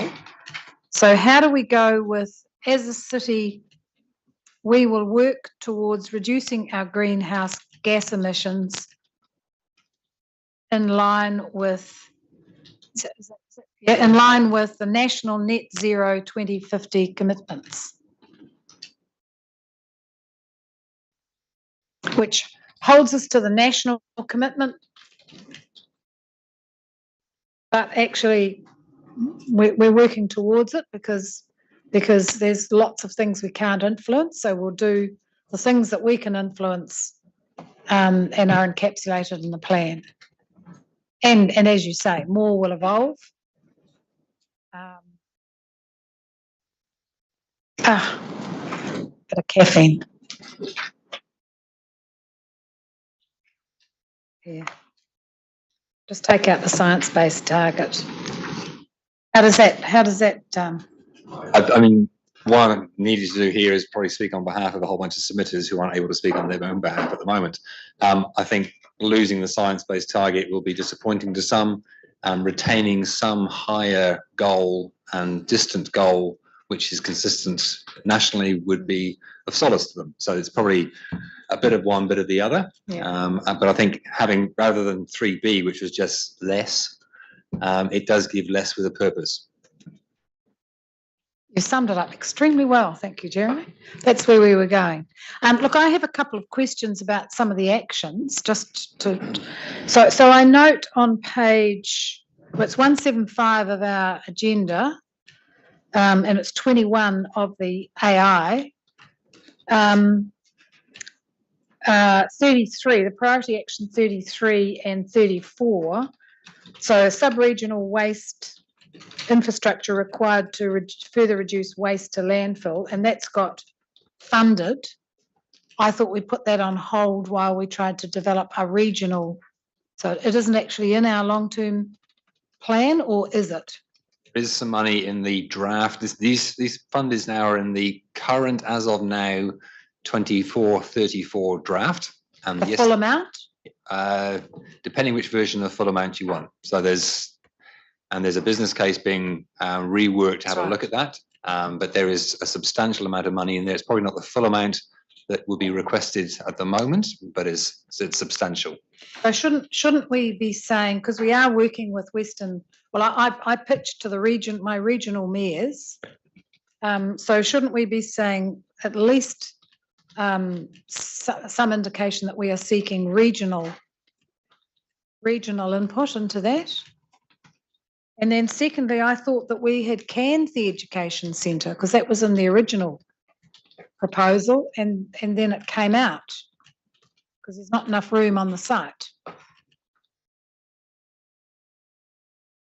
have to go back and check whether that's 34 is correct or not. Okay, so leave that one with me. Thank you. You can do that. Over the page, Graham, does that then countermand or contradict our safety, our community safety, because one of those is good lighting? Nick was here, I would pass to Nick. It's probably a bit unfair to give it to James. You're briefed on this one? Oh, it's the focus. I remember. Yep. And then just over under 56, I'm not picking on them because I think Manakai Manaora do a great job, but are we now funding groups outside? We've just spent a lot of time trying to pull all the community funding together in one place. Is this coming out of a different pot? Check back in with community development. They were involved in responding to that one, weren't they? I think they were quite confident this was going to work, but I'll find which funding pot it comes from and advise you probably by email later on. Well, I just wonder why we're singling out a particular organisation rather than the principle of funding the activity. or making provision, and then supporting them when they go to get money from other people. Seems quite unusual to have, we do that for one organisation and there's a whole heap of others in the city that we don't necessarily do that for. So can you we can soften the action down to being the principle and the activity. Yeah, well, I would have thought so. And then work out the funding Yeah. afterwards. Yeah, we can do that. That's easy. Is it from me? Anyone else? Any questions on the climate action plan? Yep. Stephen? Thank you. I was the one who supported the option for just reducing carbon emissions, but when I read it through, agree with the concern that doesn't express the level of commitment that I think we are committed to. I suggested to the maximum extent possible as a potential addition, but I'm happy with the chair's recommendation as it stands. The reason I had difficulty with the science-based target is that I actually don't think it's very scientific. Because if you have a target that is so far out of reach that it's impossible to obtain, it seems to me that that's not very scientific and fails to take into account the reality of where we are now and our ability to actually achieve that aspirational outcome. So I think consistency with national targets, and we do know that that's going to be a challenge for the city because we are a car-dependent city and transport is the major contributor to our carbon emissions. I was a little bit disappointed that the prospect of and the opportunity that road pricing might make to enabling us to achieve a step change in that was a bit understated. It was buried in a bullet point within a table quite deep in the report. And in fact, I missed it, and it wasn't until the chair pointed out that it was in fact mentioned that I had to concede that it was there. But the reality is that the modelling that we have had done, and we will take this out to public consultation later, so this is by no means a decision point, but the modelling that we have had done says that road pricing is the most significant initiative one could take to have a meaningful change in reducing carbon emissions in the city. And that's an important, so it's not just a funding mechanism, though it contributes to that. It's not just a way of getting mode shift, though it does contribute to that very significantly. And it's not just a way to get better use of our existing network so that those who pay a price get a faster trip, though it does that. It also contributes more than just mode share and more than just behaviour change. It actually is the driver of the behaviour change that makes a difference from a transport point of view. So I think this is a really important discussion that we're going to have with our community in the long-term plan. If we are truly serious about meeting our national targets, as we've just said that we are, then having this discussion up front needs to be, is an important part of it and shouldn't be lost in subparagraph 2, bullet point 3 as part of this report. So I'll make that, that plea that at least the recognition of the importance of that work is recognised in the action plan. Two ways. One, I talked about this being the first climate plan, and that's the sort of obvious improvement through the second climate plan once more decisions have been made. Wearing my other hats, very much the LTP consultation document needs to have that conversation about road pricing, and that's where that will start to gain some momentum across the city. Sure. And if I can add, even through the feedback around this draft, a lot of people did pick up on that, and a lot of the feedback was actually probably challenging the concept of it, or saying that we really need to be confident that we have alternative modes available before we introduce that. So already quite a few of the submissions through that were commenting on that as well.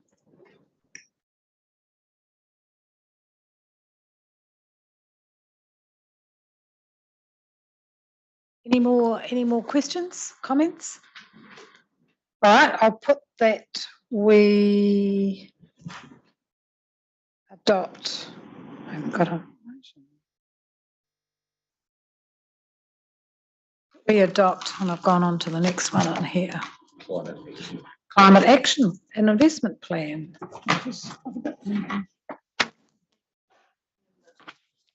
There's nothing in the run sheet. Page 143. Okay, thank you. Right, okay, A to G, there is a lot. Someone like to move that? Oh, no. Shad and Bill, second.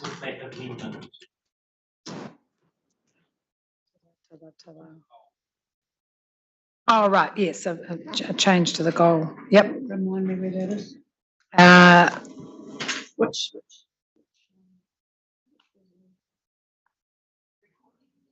So in resolution E, we probably need to make a direct reference to the wording in paragraph 23, removing the words a science-based target and replacing it with the. So rather than having resolution E approves the updated goal around mitigation as set out in this report, approves the updated goal around mitigation, which is, as a city, we will work towards reducing our greenhouse gas emissions in line with the national net zero 2050 commitments.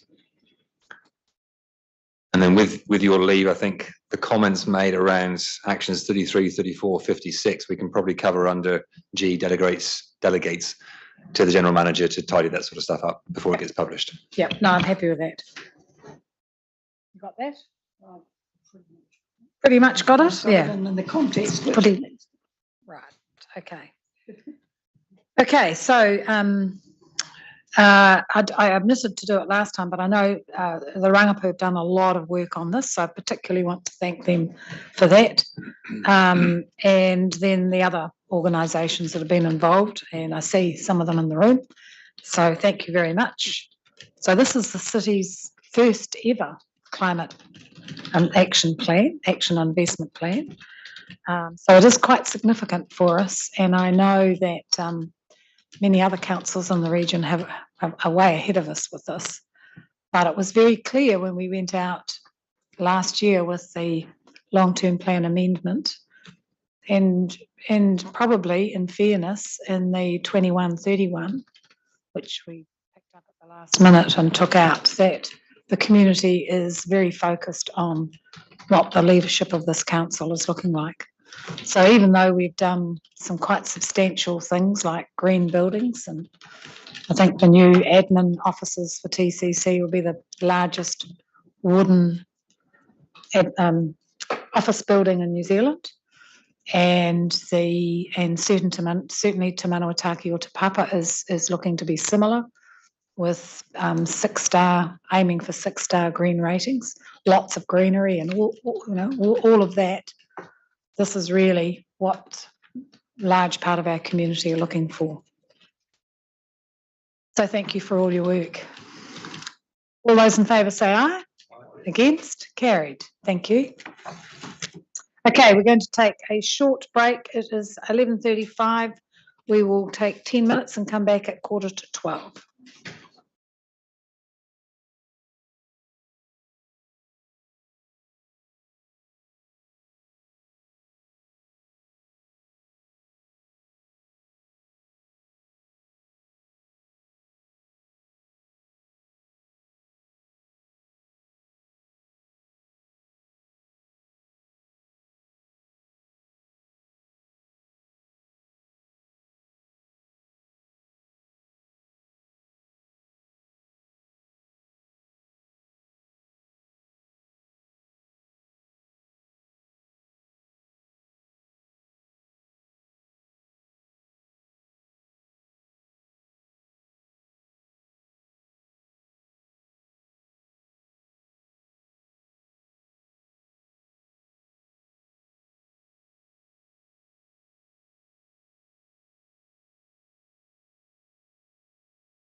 So the meeting is resumed.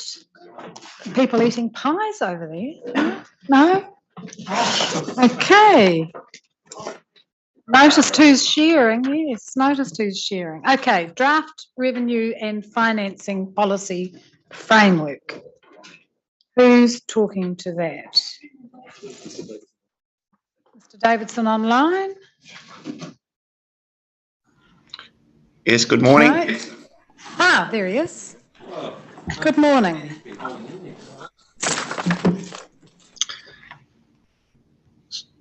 So just checking the paper, it's the revenue and financing paper we're onto, or the overall financials? Oh, I've skipped over, haven't I? Long-term plan update. Long-term plan update. I beg your pardon. Just briefly to introduce this paper, this draft, the first round of our financial numbers, so the overall rates, debt and ratios. It also just goes through the plan we've adopted, which is effectively lessening the funding of depreciation in the early years and reversing that in the back end, really reflecting the size and scale of revaluations that have occurred. It also puts funding for debt retirement around our risk reserves and weather type provisions in latter years, and seeks resolutions around long-funding operational expenditure where there is a long-term benefit, loan funding where there's a long-term benefit. And the other point before I hand over is it does, at the moment, assumes that the IFF transactions for Te Manawa-Taki o Te Papa is included within the numbers. That's going to separate consultation over the next month. And another point to note with that is in the rates numbers, we haven't added the IFF levy, which would be an additional approximately 2% in 2026 to reflect that transaction, but all of the debt has been included within there. So I'll hand over to Catherine and Tracy if anything to add or detailed questions. Yes, so just to confirm what Paul said, the financials that we present are actually just reflection of the priorities set for the LTP, which are a flow through from the 21-31 priorities. And in the capital program, which was attachment A, we've just summarised at a very high level by activity the capital expenditure with those as best as we could express in those key priorities. So they sit around existing growth areas of intensification, growth in the west, the city centre, and transportation. So that's outlined in the report. And in total, 3.4 billion of capital for the year, for the 10 years. That could be fun for the year. And we have, as shown in the attachment, we have a program that's bigger in each of those earlier years than we expect to achieve, and so we're not going to rate for the debt and interest on that such a big program. We have what's called a capital deliverability adjustment, just to bring down a more realistic associated rates increase. Three Waters is not in from year 3, and as Paul mentioned, there are some changes to those existing program for different funding, which is for Te Manawa-Taki o Te Papa and IFF, and some ongoing changes in that Tauranga West funding.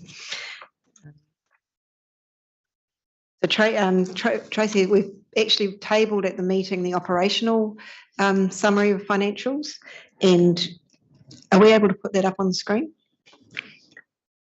Tracy can take you through that. I will call out that the capital program and the flow through costs that come from interest in particular are influenced by the amount of external funding we're assuming. So we have an assumption of either external funding for Te Manawa-Taki or asset realisation for over 150 million of that. We're also assuming that Waka Kotahi does support the transportation capital program. So we've outlined in this pages attached just how the size of those assumptions. If that external funding did not come forward, then our ratios would be worse, and there would be some decision making around timing of that capital program. So I'll hand over to Tracy to talk through the table. Good morning. Excuse me, as Catherine just mentioned, the debt to revenue ratios that we are showing there, while they look quite comfortably inside both our LGFA limit and our internal limit, they are impacted heavily by the revenues that we are assuming. So any changes to those expectations would obviously impact that debt to revenue ratio. The rates increases that I'm showing there, again, include those revenue assumptions, and that is just TCC rates after growth, which we're assuming is 1%, but we need to do a bit more work on that. It could be a little less or a little more.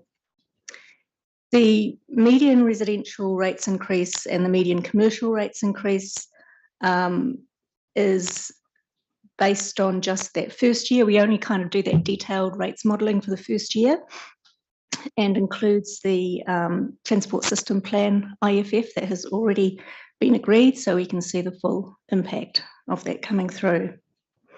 And at the bottom, we've included the dollar impacts as well. This is dollars of total rates in millions, and dollars for the IFF as well, so you can see the scale of it. Happy to take any questions. I was going to ask you, I think you've answered it, the external funding is both Te Manawa-Taki o Te Papa plus Waka Kotahi. Yep. Sometimes it would be helpful to put both of those in the actual document itself. Yes, and there will be other funders associated with the waste, any of the waste investment Ministry for the Environment, and yeah. Any questions? Oh. I just had a question around, I'm on paragraph 16, where you talk about the renamed Stormwater Levy Reserve to the Flood Control Reserve. Does that change need DIA approval, given they seem to want to be all over some of those Three Waters changes? I'm just interested in that. They no doubt will have a look at our draft. We actually discussed with the representatives that the stormwater levy funded reserve was for remediation of those areas or addressing preventing future flooding. So they were the people we discussed it with were quite relaxed, but we will put that through as part of the normal consultation process. And just I was just going to add that I understand like the flood control activity is actually a legislative set activity for councils after water reform. Just a final question, Chair, and this relates, I'm looking at the recommendation D1, which talks about the phasing in of funding of depreciation. No issue with that. But when we go out in terms of the LTP, I presume there will be clarity around that depreciation cost and the funding over the life of the LTP now and then as we bring in new and complete projects. The messaging being clear around, hey, we're actually addressing inadequate funding of depreciation previously, not just as a result of new capital projects. So it was just being reassured that that messaging and clarity is in the LTP. We'll certainly mention it. We'll talk about it in the financial strategy, but also all the reserves, and we manage or we identify reserves for each activity for depreciation. So you'll see that flow of revenue in and expenditure out coming through the 10 years as well. So you'll see them initially. Some of them will move into deficit to a limited amount, and then you'll see that flow over 10 years. Following up on that, I know when we had the operating costs for Te Manawa-Taki or Te Papa, it wasn't clear how much of that was depreciation and how much of that was interest on the loans, and I got the query about why we're employing so many people to operate the facilities. So somewhere in the financials it would be helpful, because we know that capital expenditure drives operational expenditure from those two things, depreciation and where we're borrowing from interest rates. To separate that out in some way, or to explain that in some way, would be extremely helpful to people. Will do. Okay, anything else? Can I just ask why you've got 31 and 32 highlighted in yellow on the table document? That was just to highlight the two highest rates.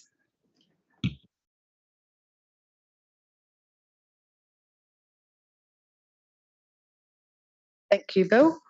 Moved by Bill and seconded by everybody. Shared. All those in favour say aye. Against? Carried. Thank you. Now we're on to draft revenue and financing policy framework. So if I just to introduce briefly, so this is revenue and financing policy is the paper that, or the policy that underpins how we fund all our activities. There are a couple of changes to note, and I'm sure Catherine will go through more, but the IFF, so the infrastructure funding and financing levy, is now included within there, and the new flood protection activity is included within there. So there are some of the key changes that have come through. I'll hand over to Catherine. So just paragraph 23, just to note that the draft financials, including the convention centre, hotel and performance venue site B, are not in. So is that the whole sentence that comes out, and the stadium as covered in a separate report? Is that the whole sentence? Yes, I have to apologise for that. This report has come through from an earlier developed one for strategy, finance and risk, and that whole paragraph is incorrect, because we do not have either the stadium or that in those draft financial numbers. So we want to remove that paragraph completely? Yes. Do we need a motion for that? Just note it? Yeah. Okay. It's in the report, we'll just note that. Just note incorrect. Yep. Catherine. As discussed, this was largely presented at Strategy, Finance and Risk, and where we've talked through just making sure that we'd incorporated infrastructure funding and financing as a preferred option, and noting that we would be looking later today in this meeting at an industrial rating category as an option. So our decisions would be reflected in the revenue and financing policy, depending on what's decided there. And there is also a specific targeted rate being looked at for private pool inspections as an alternative to a user fee. So it would be an annual charge rather than a 3-yearly charge, charged as a targeted rate. It's all pretty straightforward. Do you have some questions? Okay. Go. I'll declare I'm a pool owner, so but I'm interested and certainly support that initiative. But I just wanted a bit more clarity. So as we issue consents for new pools and they're implemented, they then get onto the targeted rate schedule. So it grows over a period of time. Okay. And in terms of paragraph 21, understand what's proposed there, but I just wanted to check there would be no difficulty, for example, if there were changes through the LTP process or engagement, we could still flick back to a community facilities targeted rate. There's no impediments to that. So we're consulting on that targeted rate becoming a potential targeted rate through that consultation process, and we would come back with any revisions out of that process. Paul, you might want to talk a bit more about the IFF. Will be consulted on separately to the LTP. Yeah, that's correct. But because they're going through a consultative process, the feedback from that consultation will allow either the IFF levy or a targeted rate to be included in the final document based on the feedback that comes through.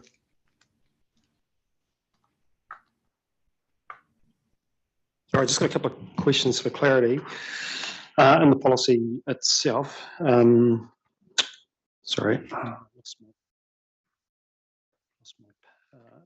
section 4, it talks about funding sources for operational expenditure, and C, it says proceeds from asset sales. I assume that's different to the reserve fund that we set up, or is that part of the reserve fund? That would include the reserve funding. And then further on in table 2,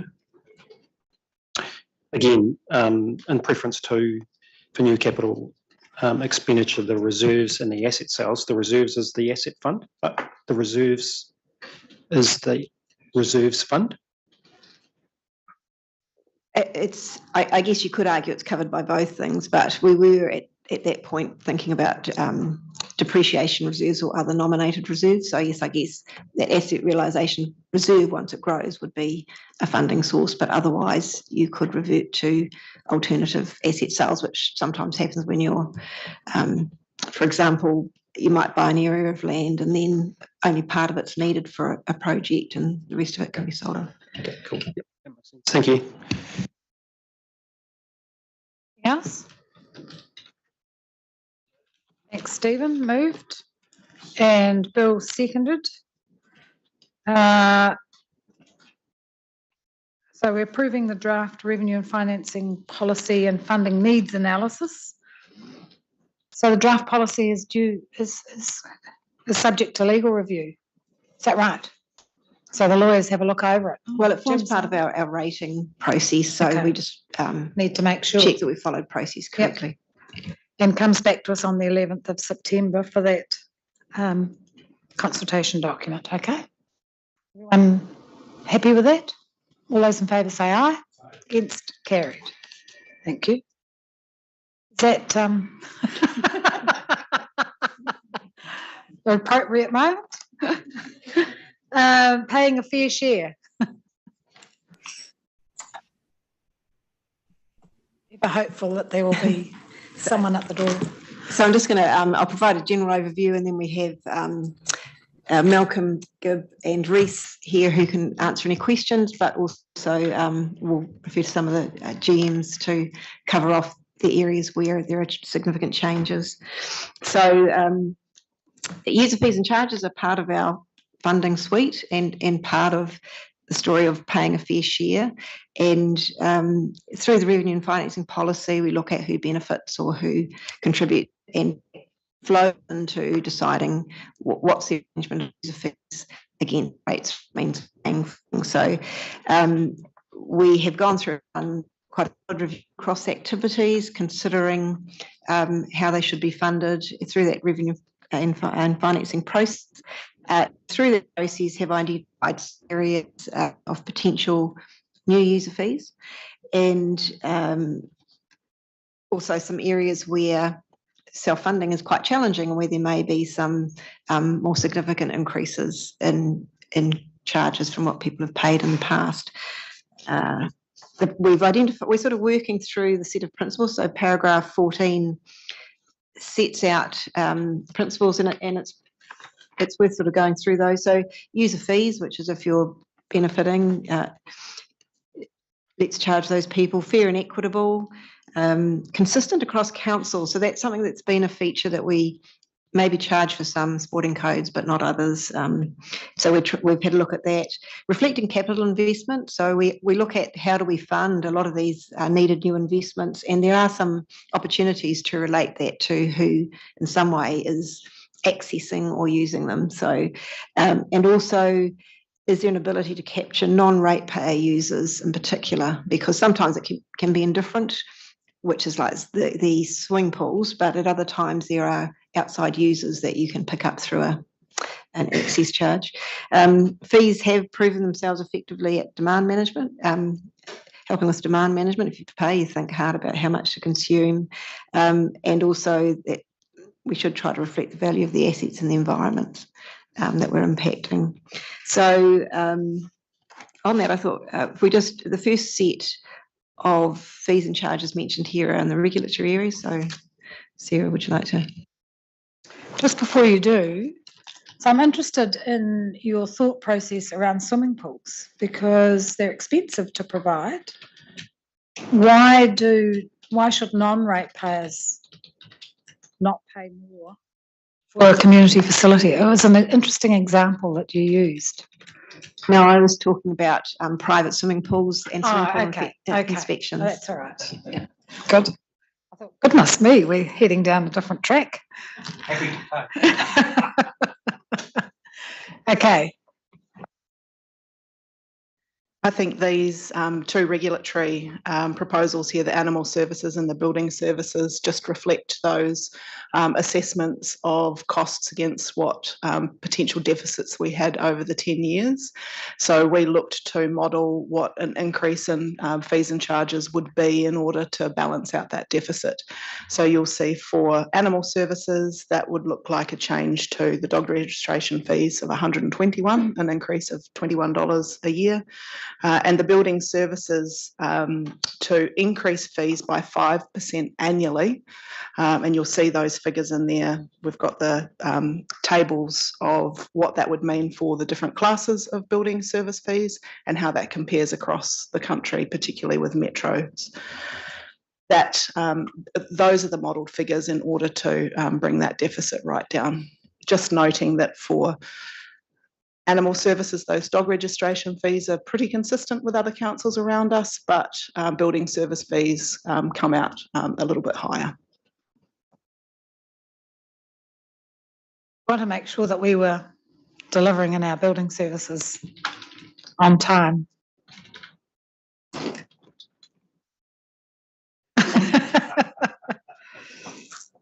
I mean, there's no doubt the topography and the geology and the natural hazards do make a bit more work.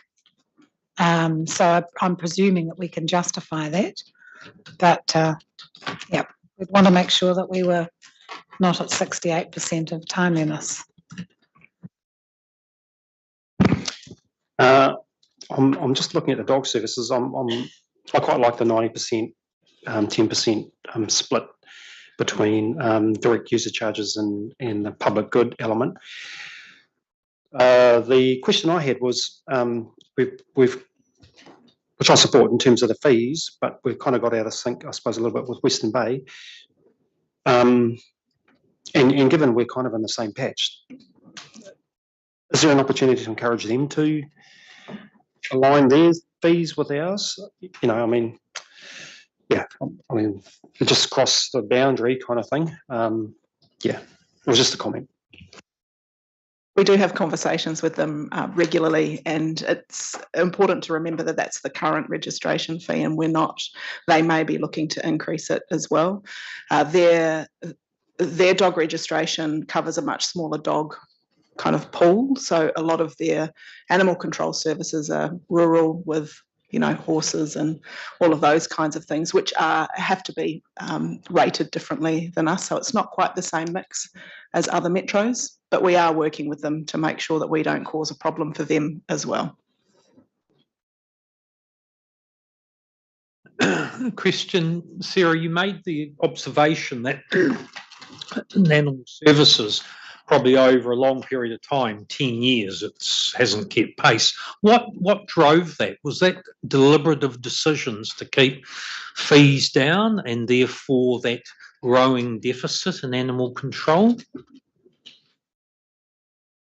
I think it more reflects the way we have looked at recovering the costs of dog registration and directly linking that to the pound, costs of running the pound, our animal services team, rather than looking at across the business of council and what the organisation costs to run. So it's really only been since we've been able to run the numbers for the long-term plan and that modelling that we've been able to see that the differential is larger than we thought it was.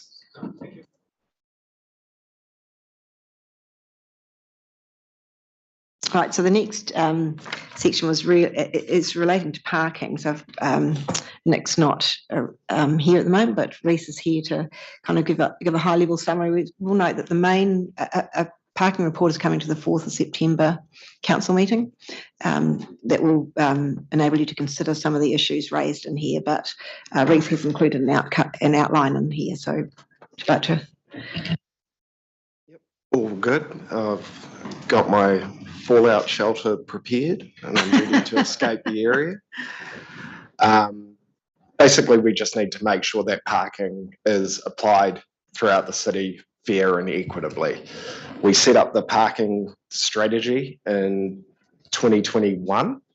It was implemented in Tauranga with the city centre parking management plan implemented the year afterwards. But there hasn't been any for anywhere else. You may notice a lot of other metros and major centres around the country, they have multiple parking management plans that they've implemented, because something that's similar across multiple centres is there's multiple areas of business activity and all that pressure generally isn't just on a single core area. So if you take into account the wider goals of the more environmental mode shift aspect, the actual management of transport corridors, that tends to not just be a city centre thing. So we're talking about the expansion of paid parking from the 1st of November, which we've discussed from the city centre as we move out into the residential fringe, well within that 15-minute walking zone to a stadium that we heard about earlier this morning.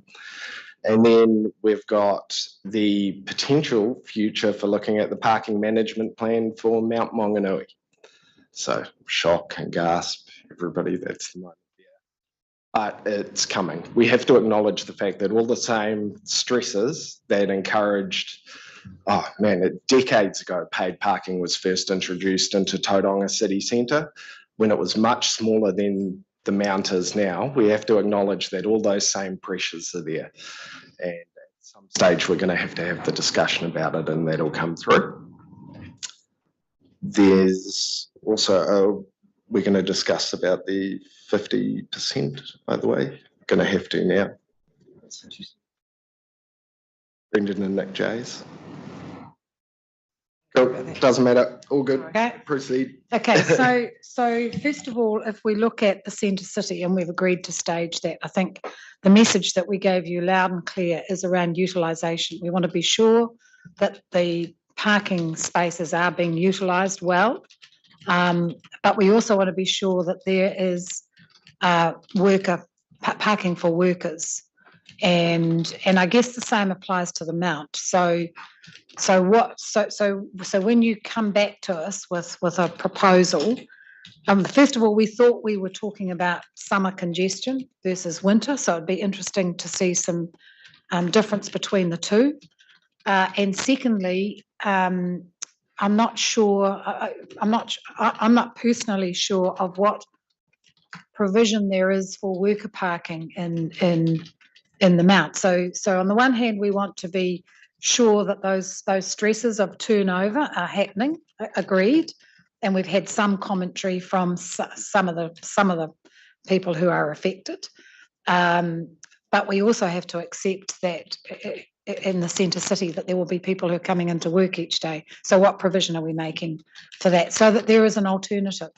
It's those alternative options that I guess make the difference between being a harsh regime and creating a resentment against what you're trying to do, and then offering some good solutions. And of course, along with that goes public transport. So if you can cover all of those when you come back to us. Shared. Just supporting Anne's comments, it would be great to have some information and data about how downtown Mount parking has been used, vacancies, all those kinds of things. And then in and around that, in and around the Mount Centre itself, the turnover of parking, the time limits and all those kinds of things. It would be good to actually understand what the current state of the parking in and around the Mount is to help inform some of those decisions. So, yeah, and then picking up on Anne's point, we've got off-street parking in the city centre for workers if they choose to park in the CBD.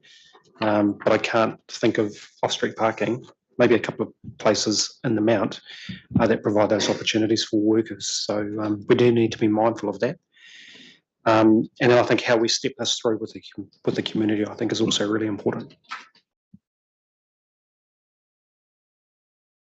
Just following on from Shad's comment, and I think in stepping it through, because there's a range of different interests, and particularly over there, and it's something that I observe, is that particularly around on Marine Parade in Pilot Bay, there are those visitors who are local who use there are those who come and park and use the accommodation. So there's a number of tensions and the frustrations of locals not being able to actually get access to parking because it's all used, and that might be an exaggeration, but significant parts are used by those who are using the accommodation. And I think when you come back to us is actually noting that there is no requirement for parking provision because of government policy directions. So that just adds to the parking stress as we get new development or redevelopment in the city, and particularly in that Mount area. So I think that needs to be highlighted also, because that's just another one of the issues where it's gone from private provision, assuming that it becomes public and all the costs that get associated with that. One thing I was interested in terms of the income from parking, I take it from the report that doesn't need to be ring-fenced just for parking initiatives. I probably wasn't clear on that, so I just wanted some clarification around that. So it has, Paul, we probably want to sort of jump in here with some examples from the past, but it is what we call a ring-fence activity unless there is something decided that can, an investment that will be supported by the parking activity. But I'll just... Yeah, so examples of the past have been if there's been, particularly because that revenue comes through the CBD area, if it's used to fund promotions in the CBD, relatively small amounts have been allocated in the past for that. That's predominantly where it's been used. Sort of 100,000 type numbers, not okay. Not huge.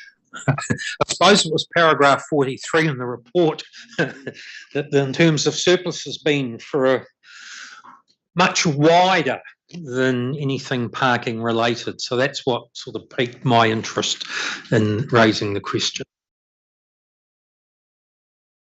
It's parking street use. Well, it's really just a reference to that's another area, particularly in an area like Te Manautaki or Te Papa, that you might look at over time. What's a reasonable charge, and you'd expect as amenity increases that increases.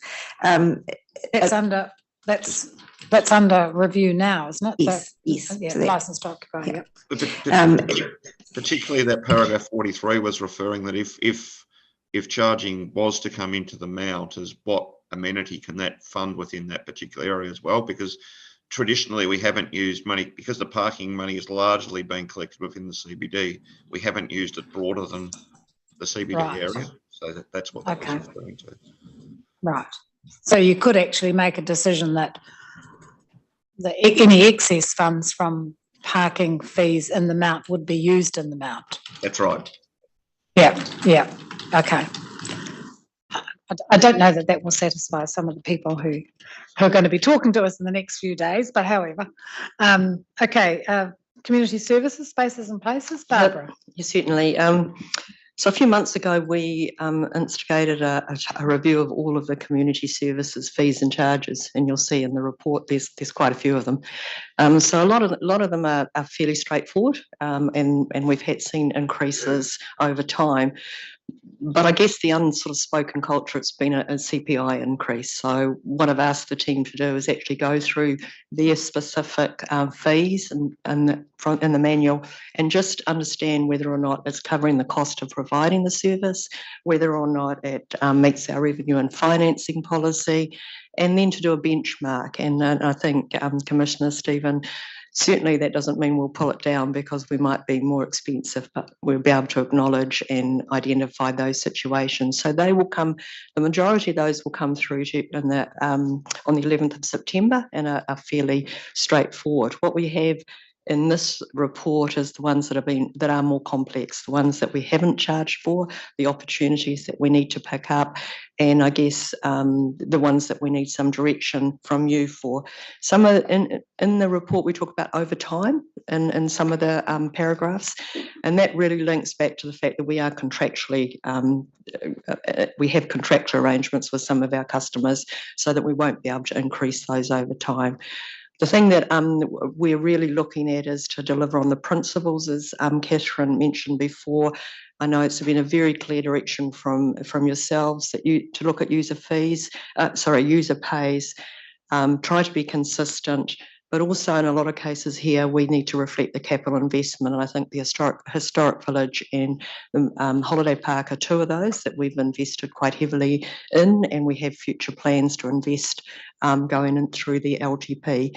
So some of the fees that we see here reflect that. There are options in the paper, and Malcolm's been leading the team to work through and the detail. So he can certainly, between us, we can answer any questions. So if it's okay with you, we'll just take them heading at a time. Does that work? So perhaps if we start. Yes, I'm sorry, I'm not sure whether it was the end of a very long day reading, but I couldn't understand paragraphs 51 to 54. Could someone please put that in simple language? I mean, I didn't know what zones, I think we asked originally about zoning and what that meant, but I just couldn't make head nor tail of what that was supposed to be telling me, except that perhaps we're too cheap. I think that is the sort of outcome of this exercise, where Telford Young have provided us a valuation on the reserve land, which is discounted from a market value. So the zones are zone 1 is Tauranga CBD, the Mount North, and then it goes through different areas of the city. Zone 2 is Sulphur Point, Otamotai, Matua. Zone 3 is Tauranga South, Tauriko. Zone 4 is Mount South and Arataki, and Zone 5 is Papamoa East. So the valuers wanted to kind of split the city into zones where there was a difference in valuation between them. So that's the result of that table. So having got those valuations, which are the square meter rate, it was then to look at what we're currently charging for charging community organisations and what this valuation is telling us. So currently our rate starts at $2.68 a square metre, and what we're saying here is if you take a reserve valuation, the range goes from $8 a square metre to $21.50 at the Mount. So comparing those, on the face of it, there's quite a big difference between what we're currently charging and what is probably a reasonable rate based on a reserve valuation. So when we looked at all of the organisations, community organisations, which we currently have lease agreements with or licences to occupy council land, it gives you a gauge of, if you take what we currently charge and what this market valuation is telling us, that there's a derived subsidy, if you like, that's being provided by council so these organisations can use this land. So what these paragraphs 51 to 55 are trying to illustrate, where that subsidy is being invested, and as you can see in there, there's quite a considerable amount of money is invested in golf courses, in large areas of land which are used by horse sports, and one or two other examples like Marine Society and down at Sulphur Point. So it's really just trying to get a better understanding about where this subsidy is going, and really to ask the question, is that fair and reasonable, and should we do it slightly differently? And I think I guess the start point from this is the reasonably newly adopted policy that you have on use of council land, which segregates the different groups who currently use that, and to use that policy and these valuations to come up with something which over time would put you in a better position financially. So I hope that. Excellent explanation. It might have just helped in the report if you'd put alongside those 1, 2, 3, 4, 5 what zones they were. That's all. I couldn't work out what we were talking about to get that value, but I did. So 1 is the Mount, is it? Yes. So zone 1 is Mount North and the Tauranga CBD.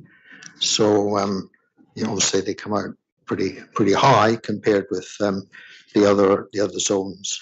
Yes.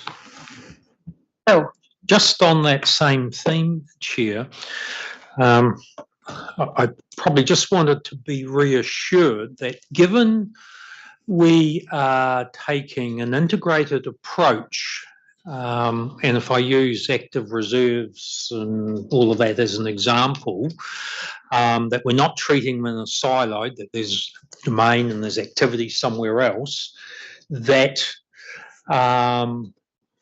given that integration and master planning across the city, there will be different variations in terms of value depending on where some of that land is.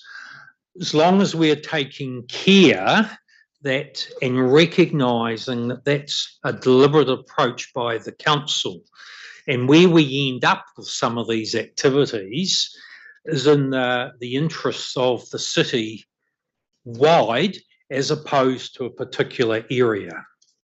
So I just wanted to put that concern on the table. Yeah. And I think that's where we're sort of proposing or recommending that we use an average across the city for community organisations. So that would help kind of a sports club in Papamoa and a sports club at the Mount North would be treated the same because it's not a commercial kind of situation. The other question I had then around, because these are some quite big changes for some of these groups, but it was definitely raised with us by particularly the indoor sports at the time of the user charges, the comparison between. They seem to feel that their costs were reflecting the capital investment or the asset value far more than the outdoor sports, and they were being treated unfairly. So it is a good exercise to go through. Where do you, so if I look at something like, let's take the racing club and the golf club there on Greta and Marawaiwai. We just said, we'll renew your lease and but by the way, we want more public access. So golf clubs take up a large amount of land, but and so do race clubs. But we are also saying we want the public to have access through that. So would you then work out a percentage?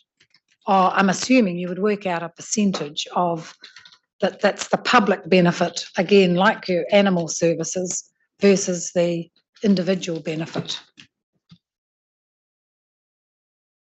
Yes, I mean, I think that would be some sort of a methodology that we could use around that. It's just to kind of say that start point is obviously not fair, but it's kind of working out, well, what is a reasonable number as a balance. So yes, exactly.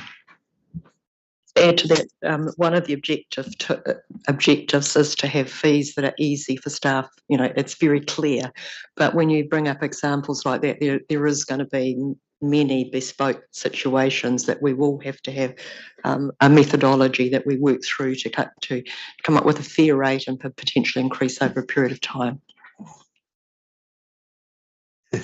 again on that similar theme, but say from a maintenance perspective and looking after some of those areas, those organisations do that themselves. It's not an obligation on the council.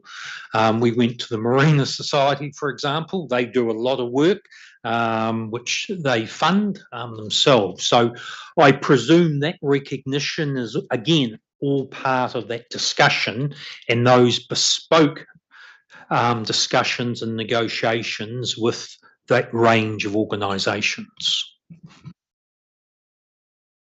Yes, that certainly could be part of that methodology. Absolutely. Yeah, as well as the community use. Yeah, their contribution, I suppose, to the upkeep and maintenance of the area. Yeah. I think you probably just answered my question, but following on from Bill, so what we collect from, so whether it's the holiday park down the Mount or historic village or fees from potentially some of these public spaces, we would seek to reinvest those back into those facilities, into those areas. Yes, the short answer to that's yes. Ring fencing the money. You wouldn't want to be bound to that, would you? Or would it go back into the overall operations? I'll just see if I understand your call. I think I'll answer it, just make sure I understand, and Catherine can correct me. So the fees that we're looking to collect, for example, from the historic village, but they counter the expenditure, so and meets the revenue and financing policy. So the revenue goes into the activity. It's a cash business, so it balances the expenditure. So yes, it does balance the amount of the budget that we're using to upgrade the park. Does that answer your question? Some of that. So and then thinking about other public spaces that have been used. Yes, I suppose coming back to Anne's point, are we ring fencing what we collect for those facilities? So some activities like Historic Village are, it's just offset how much rates needs to go into it.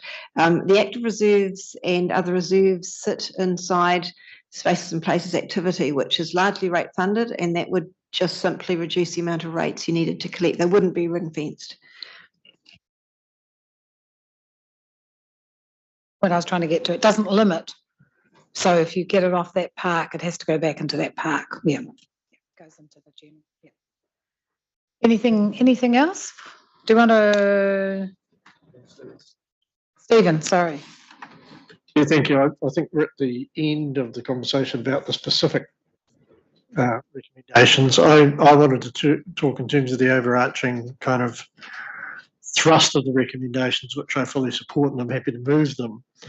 I think for me, the graph that's shown on page 239 of our agenda kind of says it all, in that what we have been seeing is a very slow increase in user fees and charges over the years, which has meant a higher increase in ratepayer funding. And so what we're seeking to do is to redress that balance. Now, we can't fix it all because clearly the majority of the work that council does need to be dealt with by general rates. And you can see that in the graph. But this is about trying to get at least a step in the direction of getting the fairness and balance right. And I really do like the principles that have been set out in paragraph 14 on page 240 of our report, that where we can, we should trace to user pays, but we want that to be fair and equitable. We want consistency across the council. We need to reflect our capital investment, and we are making a significant increase in capital investment. So it's right that those who will benefit from that contribute to it. That we're capturing non-ratepayer users of TCC amenities, and that's quite important because a lot of the use will no doubt come not only from our surrounding district, but our surrounding region. And the component of demand management is also important. It's very easy to end up with congested free facilities. And so the price does help manage that demand more fairly. and that we are reflecting the value of the assets and the environmental impact. So, I mean, to me, we should strive to do that insofar as is practicable. And I think that is what the staff have worked through here. Having said all that, there will be an impost on the clubs, and it will be a significant shift. And sadly, the shift is larger because there's been quite a gap in kind of considering these issues over the years, and you end up with quite a deficit you then have to try and catch up on, which is kind of the legacy that we as a commission have struggled with all the time that we've been here. But I think the thrust of the recommendations are about phasing over time, recognising that we need to manage this change in collaboration with the clubs and codes. So I think the staff have struck what seems to be a pretty good balance here. No doubt there will be issues that come out in the conversations with clubs that haven't been fully considered, but that provided we're open to hearing and listening, which I'm sure we will be, the approach and the philosophy here is the right one.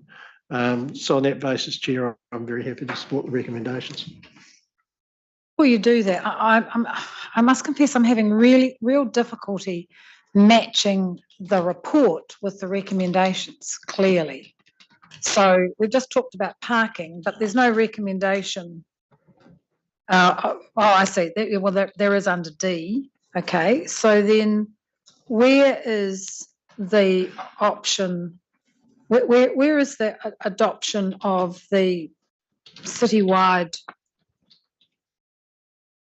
You see what I mean? Because we start off with boat ramps, and then we've got charges, and then we've got sports fields and cricket wickets. Where do I find? So is it 5 and 6 and 7 and 8 that's going to address this decision? Is it? Is that what we're talking about? Yeah, we're talking about 4. Yeah, 4 down to 8. Yes. So essentially, 4 is around the commercial organisations so that they would pay based on the market valuation that we have. That 5 would be the community organisations with a 50% subsidy, so that the rate is just over $6 a square metre. And then the other ones are 6 is around bespoke ones, where we've got the community organisations that have large tracts of land for golf courses, etc. And then 7 is around the licence to occupy in buildings at the historic village. And then the final point is really just around the point you've raised about. It should be 8, not 1. Okay, so let's be very clear what's being proposed here, because this is quite significant. This is quite significant changes for these groups, and it's not really spelt out. I guess it will come back to us for that final adoption. Personally, I'd like to see it earlier than that, so I know exactly what we're signing up to, because I can't see.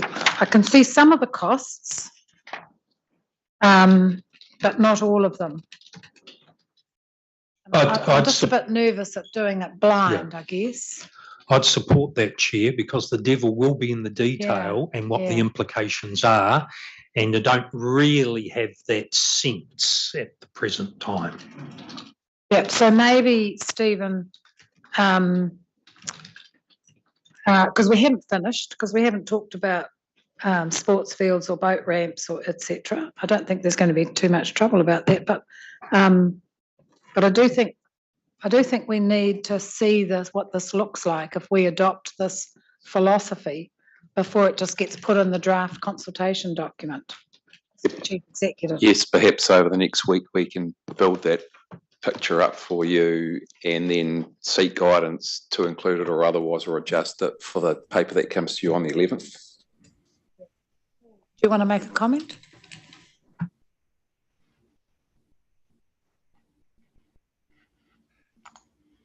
Paul, did you want to make a comment? Sorry. Yeah, if I could just suggest, if C was altered to say, approve the following funding recommendations to be included in the user fee schedule to come back on the September of 11 meeting, that would allow it to be very clear and we could distribute that well in advance of the meeting.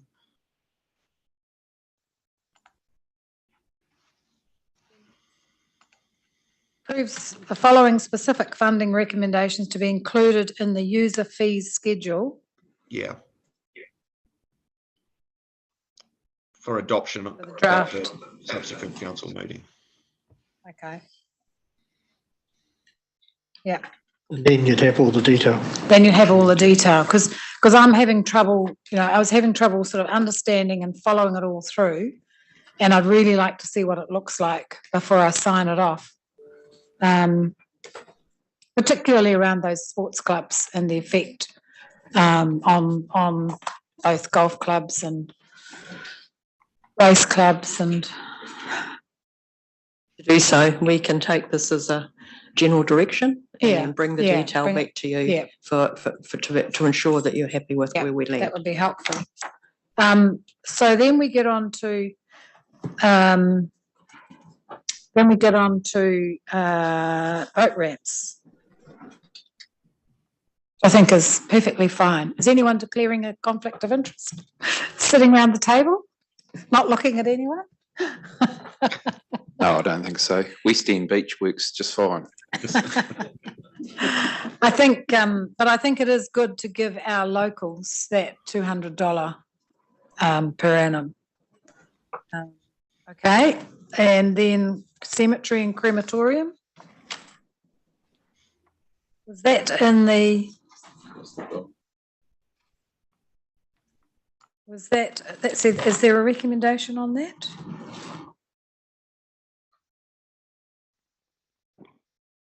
Yeah, the recommendation is to increase it. We'll bring that information back in the schedule as well. So you've got There's no specific recommendation, is there? Boat ramps, sports fields. There is no specific recommendation around the cemeteries and crematorium because we're using existing fees and charges. It's just it's just that they're going up. So yeah, I think we really need a recommendation to put them up, don't we? Or we just adopt them at the time? Yeah, we took the approach, this paper was really around getting some direction so that when we came on the 11th of September, you had a fairly good understanding of what will be put in front of you. So we're looking to increase those fees. And also add a couple other ones around the oversized coffins and animal cremations. So. So just on the cemetery and crematorium, and it talks about becoming financially sustainable, do I then take that this becomes a totally, all of the income is from fees and charges, nothing from general rates? Or am I taking a big leap into the... At present, there is no general rates applied to the cemetery. I think there's some, in terms of the other little cemeteries, some of that maintenance costs that's through Space and Faces covers that, but at present there is no general rates applied into the cemetery. But what this paper is calling out is that over time there has been quite an increase in cost, and over time that will become an increasing challenge.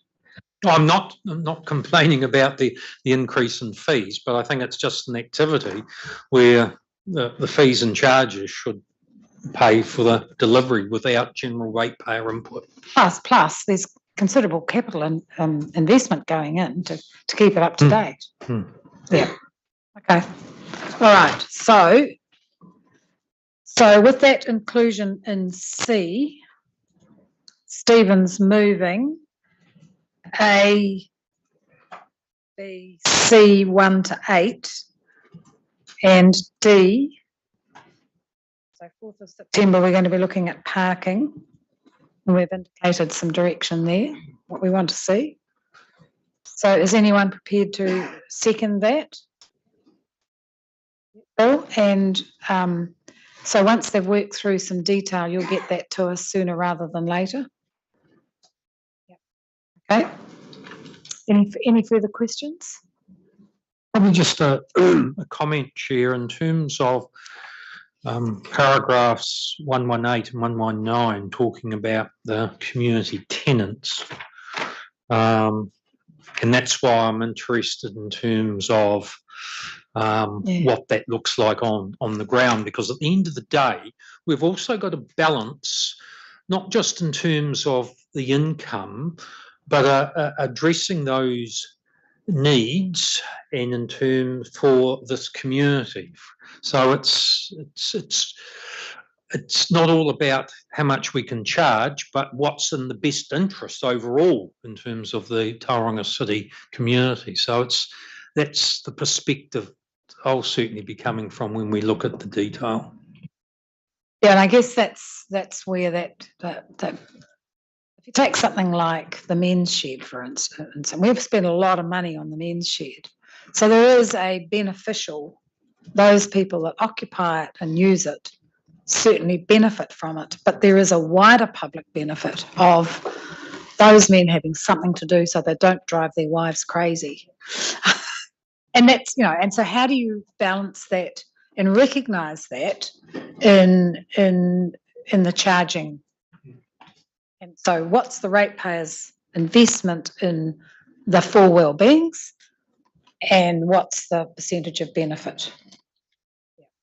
It's got so complex because you have like the likes of the men's shed where you may consider when you see the detail that 20% isn't enough, but then you have other groups that get funding like we've just had the incubator here.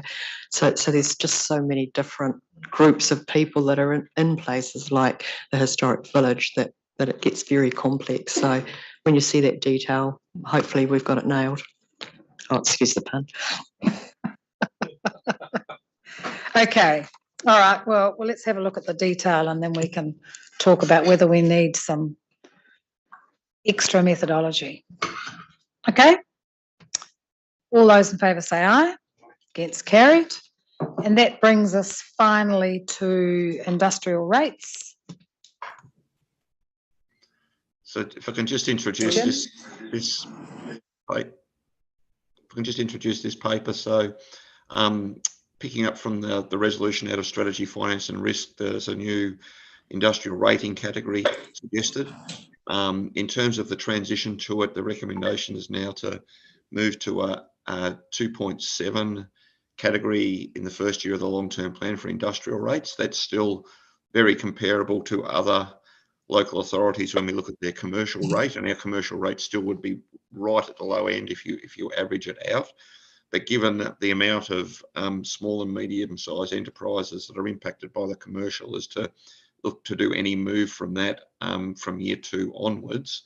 And then the third part of this paper is to actually go away from a fixed differential, but to move to a percentage split. And the percentage split is proposed is relatively consistent with Hamilton, which is 65 residential, 15 commercial and 20 industrial.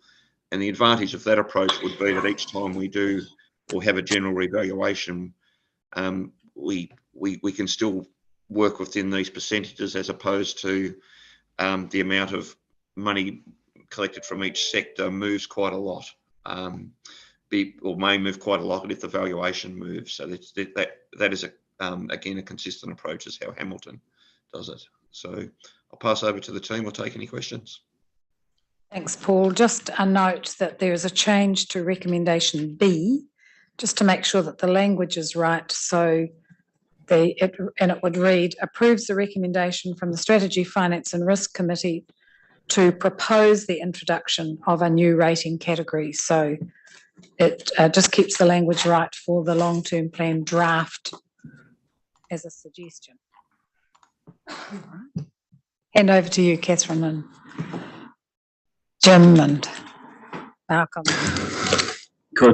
So this is really just a continuation of the review that the Commission started in the 2021-2031 long-term plan about fairness and equity in all funding, including rates where you couldn't find any other alternative to collecting those funds.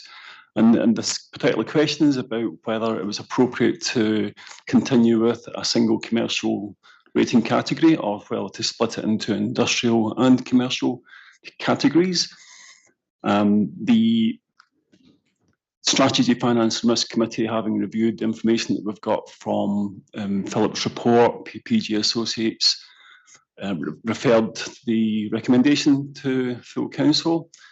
And they also asked if we could provide some further information about non-financial impacts of the impact of heavy traffic on the whole community, which we've done in section 19 of the report. And that also talks to other impacts other than the information that we've previously provided you in the funding needs analysis. So what we've done is we've provided, after having reviewed the revenue and financing policy, which you've done earlier, and you've done the 101.3A, looking at the evidence and information that we've got available, then you can now look at the overall impact on the whole community, with an understanding that some information we don't have, but you do know that there is some impact on the whole community. And what we've done is we've brought a number of options for you to look at, and that includes proposal to introduce an industrial rating category with the differential of 2.7 and leaving the commercial one at 2.1. A proposal to introduce an industrial rating category but not change the differential. And that talks to the fact that we don't have all of the information available to necessarily show that all the impacts that we believe happen. Getting that type of information could take some years. And the third option was the status quo, which is just leave it as a commercial differential and don't split. We've also brought a couple of additional options for you to look at, which talk to the overall percentage, so that as Paul said, that we don't have to keep looking at it every time we have a general revaluation. So I'm happy to take any questions. We also looked at the definition of a possible industrial rating category, and we included in that one obviously the port with all the industrial related sites over the whole city, and also utilities, which also use the roading corridor quite substantially in their daily operations. Again, with the utilities, we don't have very specific, it's very difficult to get specific information about how much they use, how much impact they have on the transportation and the roading activity, but we know what happens with them when they bring up the roads to get into their utilities, which are on our land. So we have included it in the definition, but it's not necessarily exactly the same sort of rationale about why it should be in there as the overall benefits that the industrial and port-related businesses that get from all of council's activities. So we've got that in there, but whether you want to leave it in there or not is really up to you. We could do some more work on that before we bring it back to give you some pros and cons and how it might link and not link as well. Thank you very much. I think it's a pretty good report, and your comparisons of the impact of heavy versus light vehicles on paragraph 19 is pretty compelling, that there is a significant difference between the two categories of industrial versus commercial, given that you'll never get a 100% perfect distinction between the two. I think it would be a good idea to keep doing some work on it, even adopting the recommendations today, particularly around that last point around the definition of industrial. Any questions for the team? It's pretty straightforward. And it's all part, of course, of this, making sure that everyone pays their fair share, because everything's getting more expensive, and the poor old residential ratepayer has been shouldering a considerable amount of the burden for a long, long time, which is, why we saw in that survey on the stadium, people might be in favour of it, but they don't want it to come out of rates because they're having to pay for everything else. So perfectly understand that. All right, you happy to move? Stephen, second. So do we want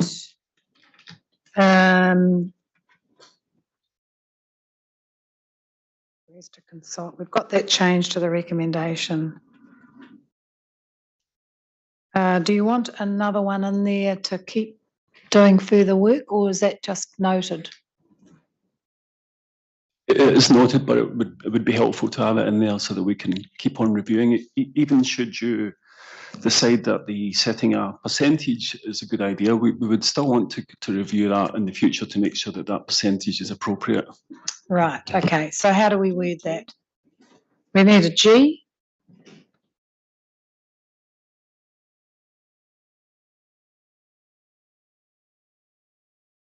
Anyone got any suggestions?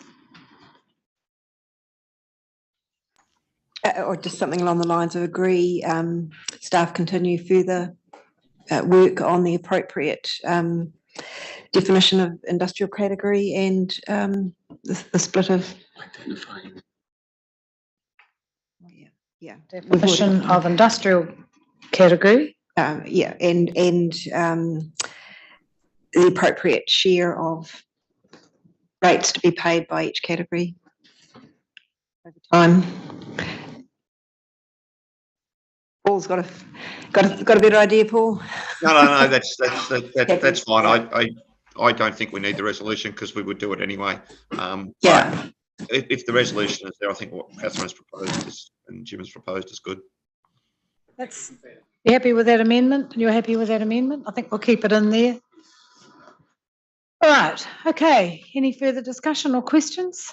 No? All those in favour say aye. Aye. Against? Carried. Thank you. Now, there is a paper in Public Excluded that is an attachment to the stadium. If people are not wanting to, I mean, that's the only thing we would be going into Public Excluded for. Can we adopt that? Can we receive that report without going into we can just receive it and open that it's kept? Yeah, okay. So Shad, happy to move, and Bill's happy to second.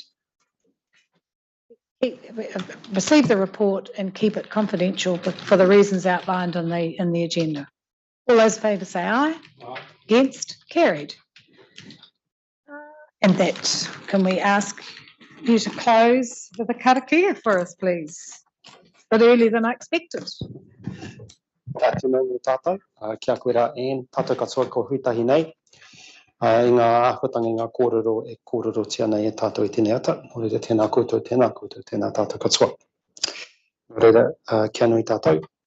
E te atua anei anō rā mātou e huitahi nei. Ka tuku wenei reo whakamoimiti, wenei reo whakawhetai ki a koe. Maumana ki tanga katoa. A te rao wiki, ka huitahi anō tātou, kia ta whiriwhirihi anō rā tātou I nei o ngā āhuatanga, kia whaihua rahi tika mā tātou katoa. Tēnei mātuini, tēnei kia koe, korore ki tō mōtapu. Āmeni. The meeting closed.